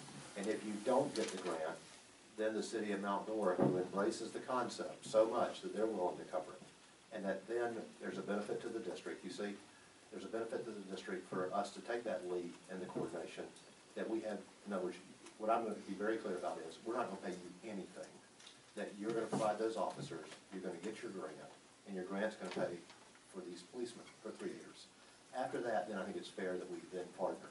But if you truly believe it's about community, and if you believe that that connection needs to be there, then I'm asking you, Vice Mayor, to make that commitment that we will not have any cost, and I would then vote yes for this. So then where would the commitment or the investment from the school board be? We're providing you services for zero cost? We're getting the services now, you see. And you're paying for them? And we're paying for them. Okay. And, so what I'm saying is now we're gonna increase the level of service. but you're getting the grant. The grant is going to pay for your officers. You're committed that you're going to get the grant, is what I understand. And even if we don't get the grant, we're still putting in money. We're still investing. Here's where I go. If you, again, 1 year would give us a chance, so you don't have to do it 3 years. Like if you didn't get the grant, you don't have to go the full 3 years at no cost. But for the next year, it would cost us nothing. And then we come back to the table and see how it worked. I mean, I can't say yes or no, I understand what you're saying. No, I'm looking at you. That's what I'm blocking here. It's only 1 to 5. Remember how this works, Bill. I can't say yes or no, I think. But do you understand kind of where my head's at? Just That's a tough And question. I go back to what Dr. Martin said before I sat down, who was subtly saying that she probably needed to go back and discuss things with us. I'm committed to this. My agency, my city's committed to this. You know, once again, we can go back and sit down. I take marching orders from somebody else, and if they say we can work it out where we get the grant, and I think the word was a pilot program I heard from an earlier meeting, we can do it that type of way, that's fine. I've worn training wheels before. I'm humble, I can do it again. I can prove myself to you guys. I'm all about that. So, you know, whatever it takes to get this done, I'm committed to it. There's only so much I can do right here. But I don't want to see it go away because of this, so if I need to go back and talk to some people, we can do that. If the vice mayor needs to go back about other issues, which is not my arena, he can do that. And you know, but time, as Dr. Moxley was saying, time is of the essence here. School's right around the corner. I prepared my officers and our agency to step in the day school starts, the week before school starts.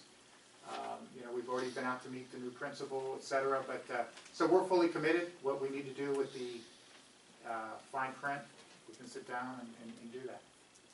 I just guess we all need direction. Ms. Fisher? I don't want to mislead anybody on the board. I would certainly be supporting the sheriff and what he's done for this board now for many years. I think that we came through a period 3 years ago that was very dark, and he helped us make arrangements during the shade meetings for the security of our students. I'm not saying that Mount Dora would not step in and would not be as beneficial as the sheriff's department, but he is the chief executive officer of this county, and I support him and I support his crew of fine officers. So. And if I can just address that, my first stop was to Sheriff Borders, who's welcomed me with open arms coming to Lake County, and that was my first stop. And I asked, actually, his blessing to come before the board, which this is your arena, your contract. You know, if he wasn't for it, it was dead in the water. And he said, not a problem. He said he respects our agency. He knows we can do the job. As somebody mentioned with the 429 coming through, it's changing in Mount Dora. And I understand everything that the sheriff has done. I think that level of service is equal, if not more, because those schools are in our community, so they're patrolled by our officers 24 hours a day, 7 days a week, to the point where if there is a response, and to go to what Mr. Mathias was alluding to earlier, to get down in the weeds with everybody here, if there is an active shooter situation on a school, besides the school resource officer or school resource deputy, whoever is in that school, it's going to be my officers who are the first ones there, and me.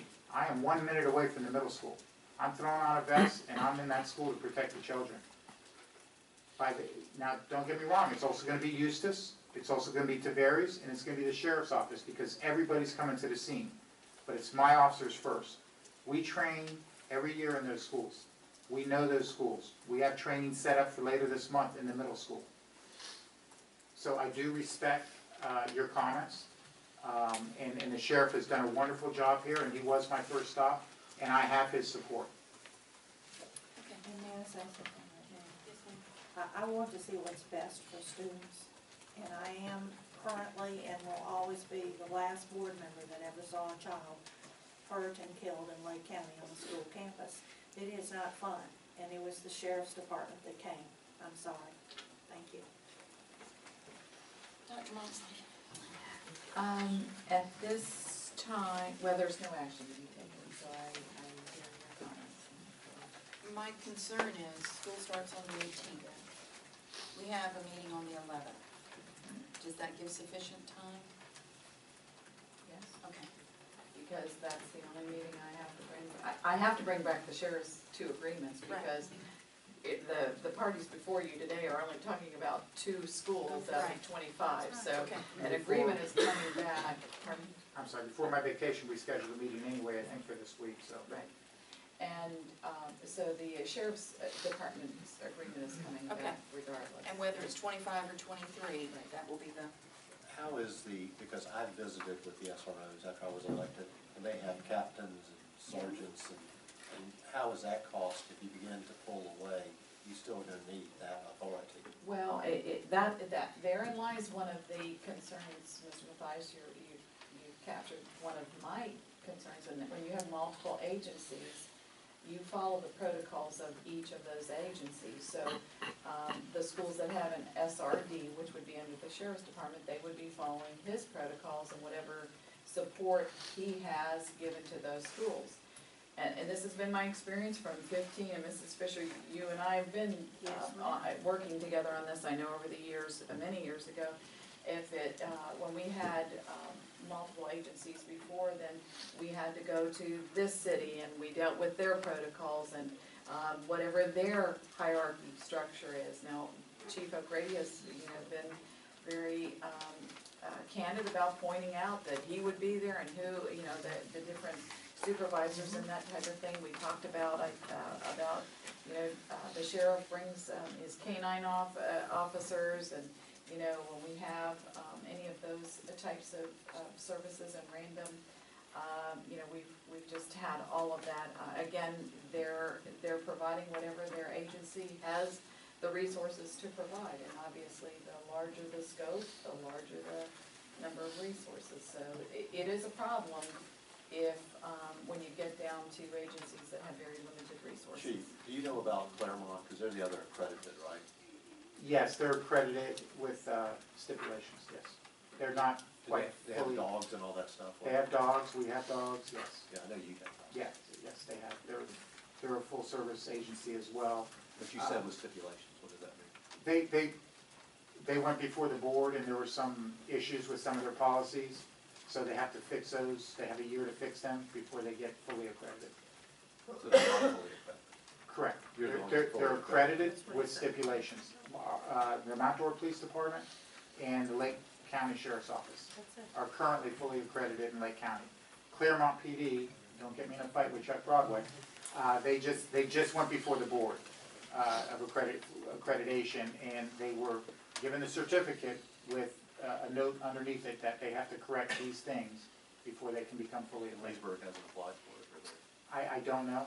I do not know. It's a long process, and just going back, and not to belabor the point here, as Dr. Moxley said, what do we do with other agencies? And I come from an area that addressed that, and I'll be more than happy to sit down with you on a committee. But accreditation is a great start. If an agency cannot even hit that, then that's a start, and then we could probably work through the other issues. But I'm excited about this. It's a great opportunity, I think, for the school board as well as the Mount Dora Police Department. And I have no problem whatsoever working with Chief O'Grady. I need to make sure that everybody knows that. My concern is that we have a good program, and for me to make a change and incur more work, there has to be some kind of incentive for us to, and I have used the term pilot, I have, the benefit of the grant, and I don't want to belabor that.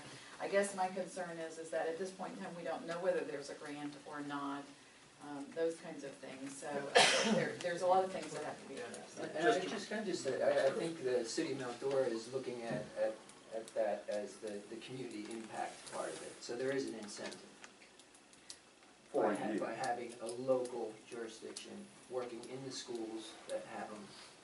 So I think there is an incentive. It may not be to the dollar in the budget and that sort of thing, but when you look at it from a community standpoint and the safety of the children and the communication aspect, I think. I do have to say that we've not had a safety factor with the sheriff's department overseeing it, so I can't sit here and say that is a difference there. I will say, as a father of a student in the middle school and one in the high school, sometimes when you're a parent and you get information before some of the local law enforcement agencies do, that's a safety concern. Whether it's a gun in the backpack or somebody threatening letters. If I, as a parent, know before, find out that way, not hearing it from the agency that's in the school, that's a safety concern. Okay. And Mr. Donovan and I spoke to that, and I agree with it, and you're very passionate about it. And just to kind of recapitulate where my passion is, because we have 41,000 students, we have an umbrella now that's working. And we have a chief who, by the way, you've really done your homework, because I have gotten some phone calls. It's a good job. If you're going to get the grant, and if we are gonna put a leap of faith, as you are committed, and there's nobody more committed than the fellow sitting next to you, and you're then what I'm saying is, it costs us nothing, and you get your grant, and it pays for your officers, and then we make this leap of faith together. That's where it's gonna take, for me. Okay. Any more discussion on this? Anything else Dr. Moxley needs? And you're gonna meet with Chief O'Grady again? Okay. Thank you very much. Thank you. Thank you. Does anyone know how to take care of that air conditioner outside the room? It's on a timer, and I think you can turn it. Yes, the one outside is off. 8 minutes, Vance. She sounded like Mike Levine, didn't she? Whoa, no. Don't even go there. You have to be there. My name is Vance Yoakum. I write a blog, fiscalrangers.com, on fiscal issues. I've been coming here, LinkedIn tells me 8 years now. And when I hear the term grants, I hear little flares going off. And earlier, Ms. Fisher brought up, she voted on an issue saying, well, this is a grant, and when it expires, then all of a sudden you're going to be expected to continue it. Right now, you probably read that the county is requesting 18% millage rate increase. One of the components of that is over $1 million because they accepted grant and fire rescue for 12 fire rescue people. Now the grants have expired, and so they are asking that the taxpayers' rates be increased for many issues, but one of them is to continue these 12 people. And my point is that if it was a valid expense, that it should have been justified through the normal budget process and approval process of personnel. Now in this case, from what I understand, is that you're being asked to sign a separate agreement for Mount Dora for different reasons, and I'm not going to get into those, but that they're not sharing any of the savings with you, and they're incurring extra administrative overhead. So I agree with that, and I just like to point out that in this case, if they were to share the savings with you, then that might be a valid response, but otherwise it sounds like you're basically taking on extra work and not gaining anything from this proposal, and that's what I wanted to say. Thank you. Thank you. Okay, come on. Vance, I drive very slowly through Mount Dora. Hey, I got to worry about the guys. sheriff too. Okay. 9.0, actually 10.14.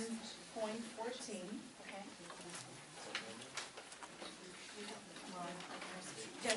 10.4. Ms. Fisher. Yes, ma'am.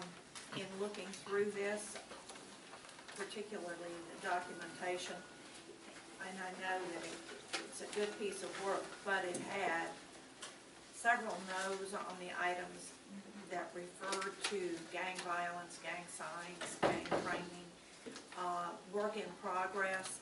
I think those are good statements to make, and I like the fact that those needs were addressed, but that is exactly what they are. Another one of them was we needed a council, and that was in progress. I would like for the superintendent to work with this department and get some time frames and go ahead with the constitutional appointments to the council. The problem is not going to go away, and we heard once again this evening about bullying, all of those types of things, but at one time this county was involved in gang information and gang knowledge. What I would like to see is that if those meetings through the sheriff's department are still occurring, that we're attending and we're up on them. I am just on television, gangs in Apopka. Apopka is very close to our communities now. And that was my concern. I intend to vote for it, but I did have those concerns. Very valid, because I asked Ms. Banks also about the no comments, so. All right, Dr. Moxley? Yes, thank you, Mrs. Fisher. You will make it a point to come back to the board with a report. A needs. Yes, absolutely, a needs. So at this time, I'd like to recommend that the school board approve the 2013-14 school safety and security self-assessment report as presented in board docs. Heard the superintendent's recommendation, is there a motion? So moved. Is there a second? Second. All in favor? Aye. Any opposed? Thank you very much. Okay, 10.15 has been pulled for no action. 10.16, this is the dual enrollment articulation agreement between Lake Sumter State College and the School Board of Lake County. This was pulled for conflict with Ms. Brandenburg. Yes, I will be abstaining from voting on this as I am employed by Lake Sumter State College. Okay.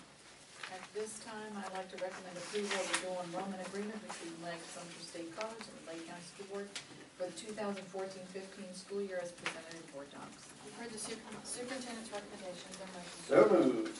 Is there a second? Second. I'll give it to Ms. Fisher. Thank you. All in favor? Aye. Thank you very much. Board members, I do have one emergency item. You have this at your place. This is a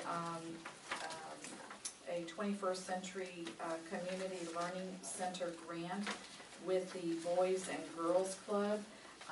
The reason this is coming before you and the request for it to be deemed an emergency is because of the time sensitivity of the application. We just received this a week ago, I believe it is. I'm looking at Kathy Keck in the bag. That is there, and the deadline for submittal is August the 8th. We do not have another board meeting. This is the only board meeting at the time frame, and so they are still finalizing the grant. And so, first of all, I'd like to request that it be deemed an emergency because of the time sensitivity of it. So deemed. The item that is before you is a 21st Century Community Learning Center grant. These come periodically. This is to provide opportunities for academic enrichment for students who attend low-performing schools so that they can meet state and local student academic achievement standards in core academic subjects. It does focus on STEM areas as well. This initiative will offer students a broad array of additional programs and activities before and after school, such as youth development, drug and violence prevention, counseling, art, music, recreation, along with technology education and character education. This will be offered in partnership with the Boys and Girls Club. And because of the tight deadline, we are actually requesting approval to apply for this grant without the usual practice of a full board review. Under this request, the grant proposal would be submitted by the August 8th deadline with the understanding that full board review would occur on the August 11th regularly scheduled board meeting. If the board has concerns after the proposal is reviewed, the submission would be pulled from consideration at the state entity. So it is a different request that we usually follow, and I do apologize for that. There was no other way to do it, or we just did not apply for it. The Boys and Girls Club did come to us asking us for consideration. It would be a program they would administer with us as the fiscal agent for it, and it would be done in partnership. It is your pleasure, board members. The information, like I said, will be addressing programs at our high needs Title I schools. Okay.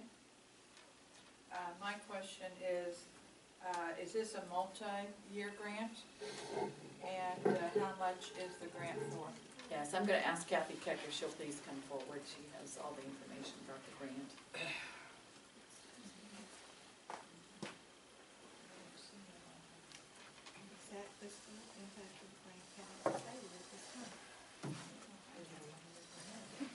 Okay, she's gonna answer it for us, come on. Okay, it is multi-year, and in this particular situation, the funding has a different formula. It's a per student, per pupil funding.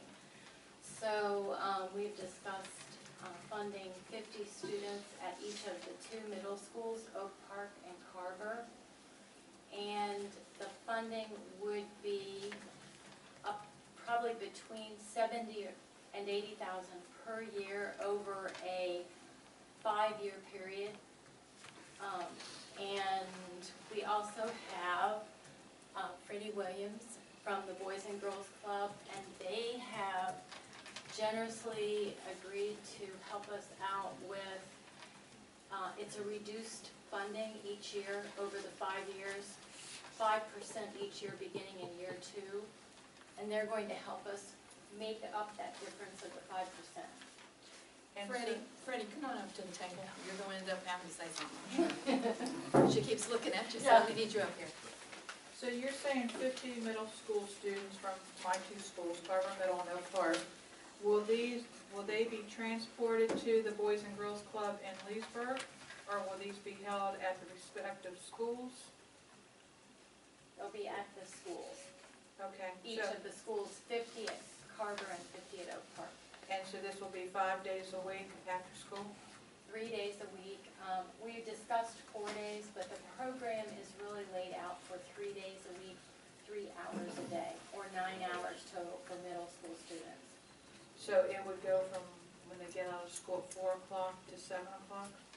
I believe we discussed an option of 1 hour before and 2 hours after school. Okay. So that it would only go until 6:20, 6:15. And then how about transportation home for these students?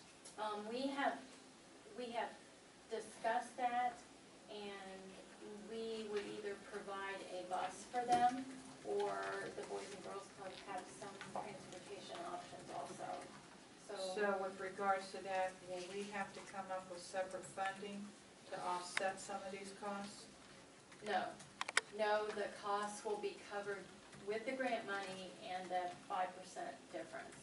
There will be no additional money. Okay. Freddie, you want to say anything? You're sitting there, I know you want to say something. Would you pass the mic? You know, I always love the opportunity to be able to speak. I'm just so thrilled to have the opportunity to work closer with the school district. You know, one of the Boys and Girls Club's priority outcomes is academic success, ensuring all of our children have a plan for the future after graduation, which is right in line with kids becoming college and career ready. And it's time for us to walk closer with you all and work closer with you all, especially if we're looking to make academic gains for our district students. We have a lot of your students. It only makes sense for us to work with you closer, so thank you for the opportunity. Thank you. Okay. Yes, Mr. McDonald. When Mr. Williams called me and was putting together this emergency, that the partnership, when he sorted out, it would be easier. There should be no apology, Superintendent, for bringing it so late, because your staff jumped on it, was on top of it. There was collaboration, and that's what, this is a success story more than anything to apologize for. So kudos to our staff, and kudos to you, Freddie, for bringing it here and for your concern. I'll let y'all move on ahead before you and I have some specific conversations and some concerns, but let's get the grant done first. Okay.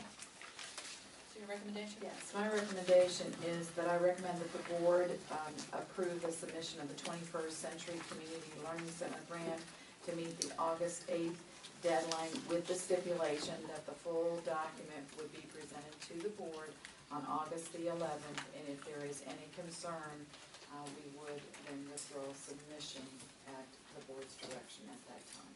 Okay, you've heard the superintendent's So moved. recommendation. Bill, let me finish. Second. All in favor? Aye. Any opposed? Aye.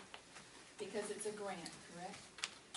That, and it's just quick information, and I appreciate the discussion statements, but I want to see the bids. Thank you, Ms. Fisher. And Freddie, I'd like us to work together, since this is my area. All right, thank It's you. all of our areas. Well, it you is, know. but these are primarily my two schools, and I'd Yeah. like to be more involved with them. And I'm sure you are. I don't doubt that at all. I see you there all the time. But it's a need for the entire county. And once you start something like this, then I want Freddie to get really creative Do it, you and know. help out some other areas that got some bad needs. That's one thing that we've been discussing this morning. Okay, that would be great. Thank you very much. Okay, we have no discussion items. That is correct, okay. Superintendent report. I just have a couple items. Board members at your places, I did put some information flyers. I gave you a copy of the flyers for a couple meetings that are occurring. One is in the morning, the Innovation Exchange, that is at the Claremont City Center. This is an activity that we are hosting, and we will be doing several of these around the county. The first one just happens to be in Claremont in the morning, 8 to 10. We have an update of information, and then we will open it up for discussion and dialogue, and we're very excited about that. Tomorrow evening, you have a flyer on the Leesburg Education Summit. We have been invited to participate in this. Our principals of our Leesburg schools will be present. We did advertise this, board members, and Dr. Christensen and I will also be attending. I know that is a dialogue and an ongoing. We will have some information to be able to share for discussion and factual points there. The other item that I gave you is a map, and you will see a map of one of our schools. And if you look at it, there is the treed area on the right side, that if you're looking at the map with the treed area on the right side, you will see this is a map of Eustis Middle School. And this particular dismissal is problematic, and thank you, Mrs. Fisher, for working with us on this. Misty Oak subdivision is a subdivision that's a big subdivision across the street, and at dismissal, the car riding is a rather long line, and it stops the flow of traffic for the residents going in and out of that area. What we did is we looked at the routing of the cars, and you will see that we are using the track to help as a staging area to elongate that car riding lineup staging area. Currently, on the right side, the buses enter, and we stage them, as you can see there, and that takes care of the buses, and that's how we're currently doing it, so there's no change to the busing area. But on the left side, the cars will come in, they will go down back behind the cafeteria. There is a pump house, I guess you would call it, or an equipment house where there's the building. And you can see where we're using the track as a staging area. They'll come back around and go back out the car riding area. It does keep the two separate. It does allow us to stage over 80 cars. If we serpentine in the parking area like we did, we can house up to almost 120 cars. So it will take a good number of cars off of that area. It does not require us to purchase any additional land, and there's minimal work that has to be done in that back area there to put some gravel down. There's already work trucks that go there. So that is how that will be ready for the first day of school, and the principal will communicate to his parents that way. The first day of school. Good. I really want to thank the department for working on this, and Ms. Gampion and others that have become involved. But the Misty Oaks president, Rick Cope, also still has concerns that he really would prefer the parents not pick up or let out their children at the entrance of Misty Oaks, that they do it appropriately. And I have to worry about that because I've seen that myself. When they're out of the car and the parent moves on, they're still at risk. So they need to follow the format of this new procedure, and I thank you for having it online. Sure, and I'll make sure that message gets conveyed to the principal. And I'm going to pass this down to you so you can have the letter. Sure, thank you. Mr. Cope has really worked with us. And Ms. Fisher brings up a point that we need to be aware of for many of the schools. I know that Sawgrass Bay was having the same issue of parents letting off just outside in another road, and those students crossing back and around doing crazy U-turns, some other things. So, with this long car rider line, depending on how long it takes, at Sawgrass it took 5 to 7 minutes to get through it, yet there were still people parking in the right-of-ways and everything else. So, but for all of those schools, we need to be aware, and I don't know how we can work with the sheriff to make sure, I mean, I'm not one to think that everybody needs a ticket, but in some of these cases, the safety of the children needs to be, people We need to will be ticketed. certainly reach out to the sheriff. The sheriff was very responsive at the beginning of the year as we helped train people to get in the routine and that kind of And thing. tickets were written. Yeah. Are So they we'll parking- make sure Sawgrass Bay, Pine Ridge is another area that we always get some assistance. Are they parking on the right of way? They were Because I parking. can eliminate that. Oh, no, they were parking in people's yards, parking in their street, they were doing U-turns in the middle of where and I did talk to the sheriff, excuse me, but it was late in the year, and I did let them know, hey, you know, we need to be there at the beginning of the year to stop this. But it's something that seems to be becoming more and more prevalent, and somehow we have to have folks understand We that had the this is same a safety problem at concern. Terry's Middle, they were parking in Lane Park Cutoff, so I got a hold of Public Works and they put up no parking signs, so therefore they can be ticketed if they do it in a shared. And they will take it. Yeah. We hosted 8 schools as we were walking them through their next gen systems personalized learning grants, their planning grants. We had a great week in working on that, lots of innovation, lots of creativity, very excited about that possibility for their students. Board members, I did give you a printed copy of the FSBA legislative survey. That's the one, if you want to make your notes right on that, you can get that back to Natalie and we'll compile that. I appreciate that. We do have several of our teacher leaders giving presentations at the ESET 2 state gathering or convening that's next week for 2 days, and I appreciate them doing that on their time to represent Lake County. Chris Patton and I are working on and Mrs. Steiger has been working on this, an arts and cultural festival that we tentatively have a date, save the date, November 14th. It'll be a walk in the park, it'll be art in the park at Wooten Park, and we're very excited about showcasing the arts in that area of our students' educational programs. I have a question for you. Eustis Elementary School has done something like that in the downtown park.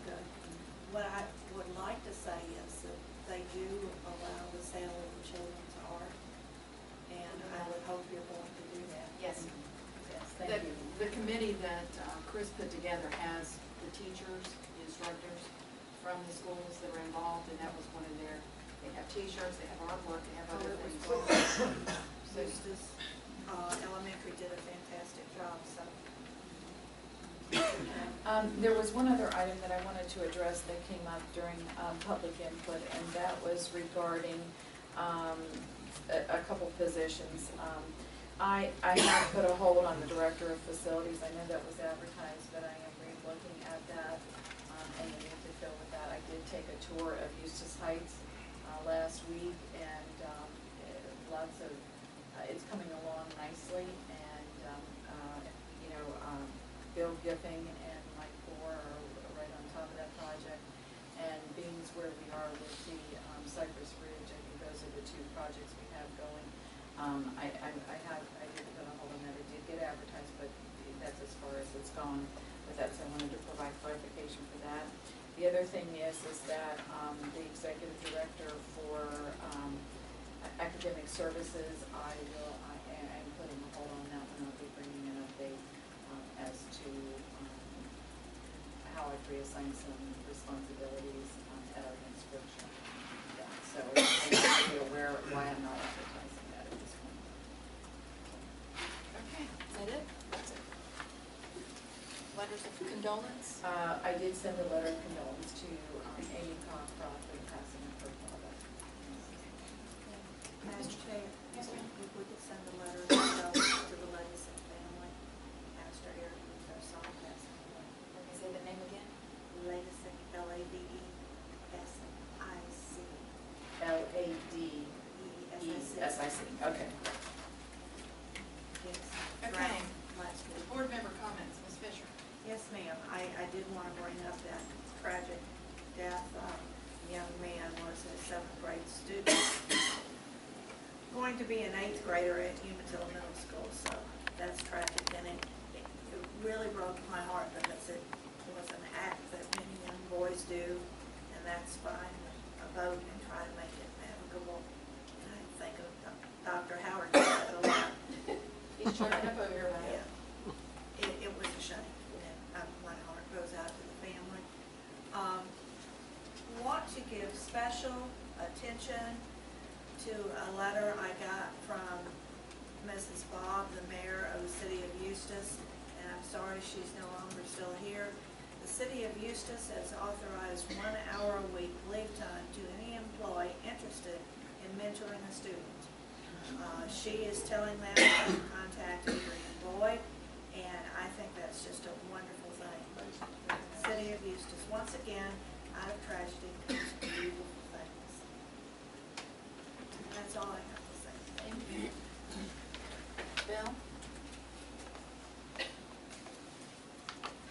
I have one thing that it came up during the course of the education summit that Mayor Christian's putting together, and that is the Florida A&M has made contact with the mayor and has since sent a letter. It's right here. We voted, I know that we voted 5-0 to begin demolition and sell that property. However, when I spoke to Mr. Davis, we were supposed to begin the asbestos, whatever you call it, this week. And I asked if it was possible for it to slow it down so I could speak to y'all, because I don't think there's anything more important than that campus remain an educational institute for that community. And what could be more inspiring than it be Florida A&M. So Mayor Christian said he needs about 3 months, and so I don't know how exactly chairperson we do this, but we've been sitting on it for a while, and I say that we give this a chance to blossom. So that's. Tell me you need 3 votes.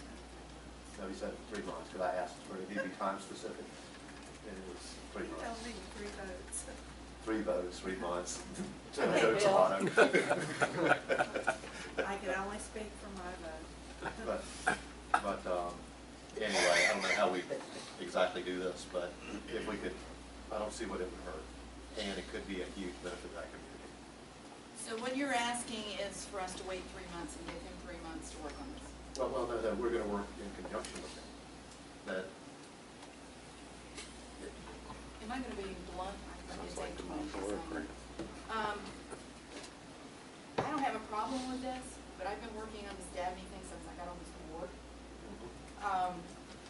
And first, John wanted us to give him the buildings. we for don't the keep always looking in the CDC. past. No, we're not, I'm gonna move forward, because there's a comment in this letter that just hit me, and so I went to the source. In the first paragraph, in February, 3 of our deans had a telephone conversation with Ms. Aurelia Cole regarding the possible use of Dabney School. That's not what happened. So that turned me off right there. It wasn't truthful, that's not what happened. I'm not putting Ms. Cole on the spot, even though she said it. It's not what happened. And I don't have a problem if they're gonna come in and they're gonna expend all of their money in order to do this. But everybody, it's just like with the league, everybody that's ever come to us wanting to use this building, wanted to give it, they wanted us to give it to them. We can't just give them the building, I mean, we don't have any money here. I'm just telling you my personal opinion. Well, let me Bill. respond since you said that. When I first came on the board, and as I toured the district and ultimately ended up with Steve Johnson, there were different opinions about whether Scott Strong had made some commitment to the community development, blah, blah, blah. And the story was that it didn't happen, there was nothing in writing, and I felt very comfortable. However, there is that feeling that there was some commitment of some type made, and where it's perceived and it's reality. And all I'm saying is for us to bring another university to Leesburg, number one, is an indicator of economic prosperity. The fact that it is Florida A&M that has a tradition of working for the betterment of minorities, and to put it in that community would fulfill everyone's, and now it comes down to whether we give it or we don't give it. That's for you guys to negotiate, my opinion is that is a taxpayer building. It has long since been paid for, and if it helped that community, so be it. I mean, that's where my head's at. And I don't disagree with anything you've said, and it probably will be great, and I think it's the way it went about. And I'm telling you, for anybody paying for leave, adult was crazy anyway, so if we can find somebody crazy. How much room are they looking for? Fall school. I mean, because the front piece is the piece that's worth something. If they would want to do that, I mean, if you can go and work and see if there's an ability to split that property and move forward. And I don't know if it's possible. And I don't know That's if a you all Steve read Johnson it. question. I mean, it's The Central discussion Florida. previously was always about the cafeteria. Right. No, I spoke to Representative Metz because he has had a conversation. He made it clear to me that if things progress, that there are state dollars that could be used for the benefit of this campus, that he would go to bat for. And he is as passionate because he, from his mouth to my ears, that Scott, who he served with, wanted that to be a campus. And so there's a buy-in from him to support it. So as we move towards a community taking the leadership that they own their schools, this for me is just one more step, that they now own this higher education institute that will benefit that community. That's all. And if y'all don't want to do it, then be confident. No, I mean. What did you just call us? No, don't say it again, don't. Please don't repeat. Okay. Roseanne, it's in your district. What do you? I had shared with John back in January that the board had already voted to demolish the site because the front two buildings, you know, they can be saved, but at what expense, I'm not sure. The buildings in the back, literally the ceilings are falling in, the walls are caving in. There's been a lot of vandalism over in that area. 3 weeks ago on a Sunday, I'd had a phone call from the Leesburg Police Department telling me that there had been some vandalism done the night before. I guess my question is, what are they coming to the table with? Are they willing to purchase this property? Are they willing to lease this property? Are they willing to put the hundreds of thousands of dollars into restoring, you know, this property? I mean, it would be nice to see it as a educational facility, but the shape that it's in, it's going to be very expensive. That's what we were running into with Lee Adult when the Arts and Humanities was looking at, you know, that building. So I mean, it's worth a conversation, but if after 3 months we're not going to be any further than we are today, you know, I guess we could spend 3 months, but I don't think that this can go long term because I said that property continues to be vandalized and it could become a liability. Yes, sir. You can't vote on any of this tonight. Oh, I know. No, we're not. The most you could do this evening would be, because it is costing money to do the work that I understand has already been started.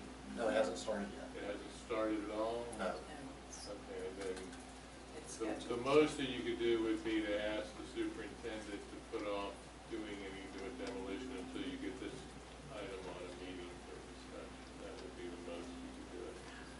That's Okay. I'm good with All right. Can you do that now, Charles? I will put a hold on that, and when do you want this to come back for discussion? The 11th. On August 11th? Yes. I see you thinking. I don't know, there's a lot to discuss until we have a letter of intent, know what they want and all of that. I mean, I want to know the whole There's a story. letter. I want more than that. I mean, we've got to know. No, it's a part of the negotiation. Well, they reference in this letter that they're going to talk about it tomorrow night at your education summit, which I can't be at because I have a meet and greet at Tavares Elementary with the new principal and a meet and greet at Sorrento with the new principal at the same time. So I know Roseanne and Bill will be there, and Dr. Moxley will be there, but to hear what they've got to say. And the thing is, this isn't even on the agenda per se. Mayor Christensen had said at the end of the last City of Leesburg Commission meeting to a member in the audience that we will talk about this Tuesday night. So there's a lot that's planning to be discussed tomorrow evening, and I don't know how far we're going to get in the 2 hours, but we do need to be prepared to speak to this. Bill? You said, I think a few minutes ago, that you were asking about it in January, that you didn't bring it back to us. It came up in a conversation I was having with Robert, is how it came up. Oh, no, And then I called Mayor Christian, who then confirmed it. I'm really curious if there is a conflict, since this is a university coming on board that has a nursing program, and if Lake Sumter with a nursing program, if there's not a conflict, for you to be involved in the discussion, quite honestly. Well, there's not a conflict because if they're looking at bachelor's degrees, we don't offer a bachelor's degree in nursing. We have the RN degree program. But if there's any opinion that there's a conflict of interest, I will, abstain. But at this point, I've not viewed it as any conflict. But as I said, that I will abstain just like I abstained on an earlier item here on the agenda. Bill, I think that the appropriate thing would be to ask Dr. Moxley to put a hold on it, just like Mr. Johnson said. And I think for Dr. Moxley to organize a meeting with the mayor and with the other parties that were referenced in this, so that we can have a conversation on this. And Mrs. Stegner, is that since you do property, is that something you would be involved in, or? I would like to. Okay, we can do that, and then what I'd like to do is not say we'll have the workshop on August 11th, because that's a pretty full agenda on a meeting day. Okay. But once we know more with this meeting, tomorrow night, since the letter does reference it's going to come up tomorrow night, I don't have any direction from this board in totality, so we will be listening, taking good notes, and we'll schedule the meeting from them. Yeah, I don't think we need to be, what we're going to mainly be doing tomorrow night is listening. That's what we're going to be doing. So if they want to speak to it, then it's just going to add to the information we have in the negotiations. Is everybody okay with going that direction? 7 p.m. the Leesburg Community Center. Is everybody good with that direction? Yes, ma'am. Okay. Which is the slow down, right? Yes. And I was trying to rush them up. Okay. Is that it, Bill? Yes, ma'am. Roseanne? I attended the Leesburg Chamber breakfast last Thursday, and Representative Metz was the speaker, and he gave an update from the last legislative session. He did talk about the hazardous walking conditions and that it passed the House but did not pass the Senate, and that he does plan on bringing that back this next session. Saturday night, I attended the Stepping Out for Education event, and once again, Carmen Cullen-Batt and her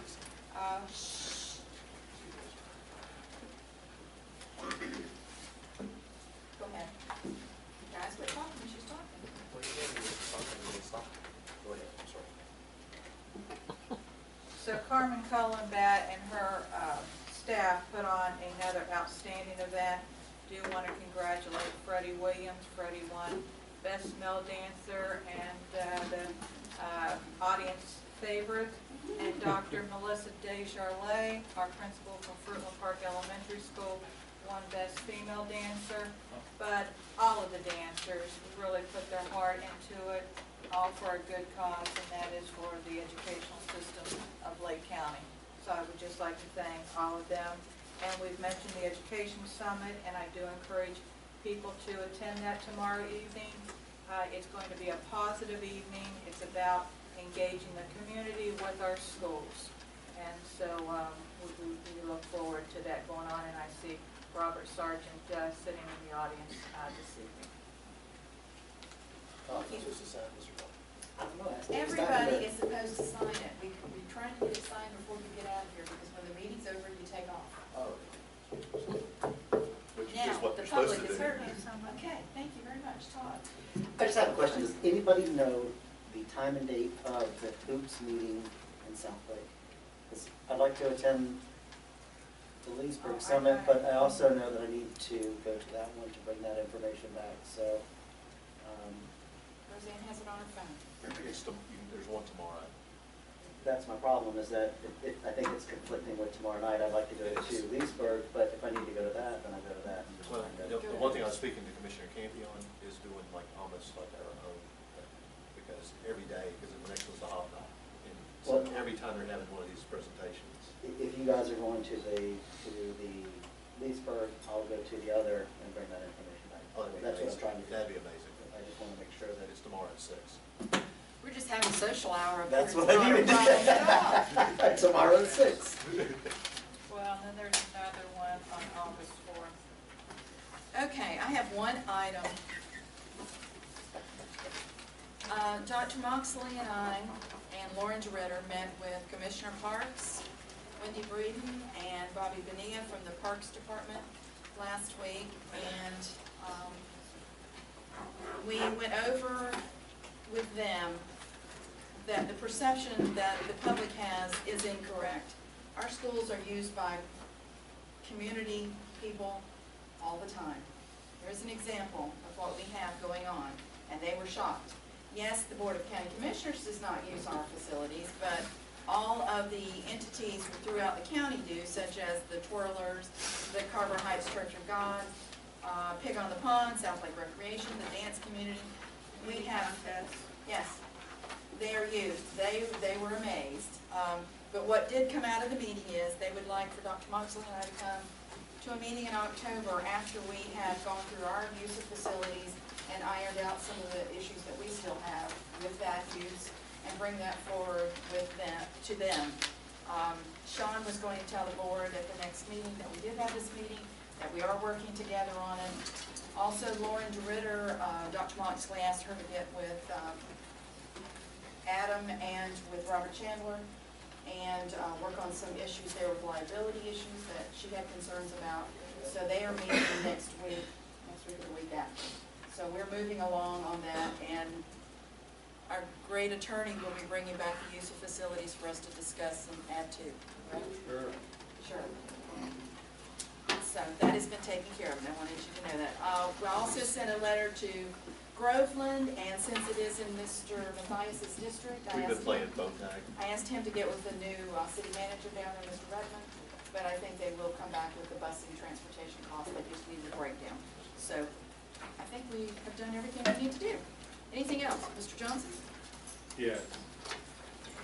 A few years ago, the county approached the school board about Altoona's main building at their school.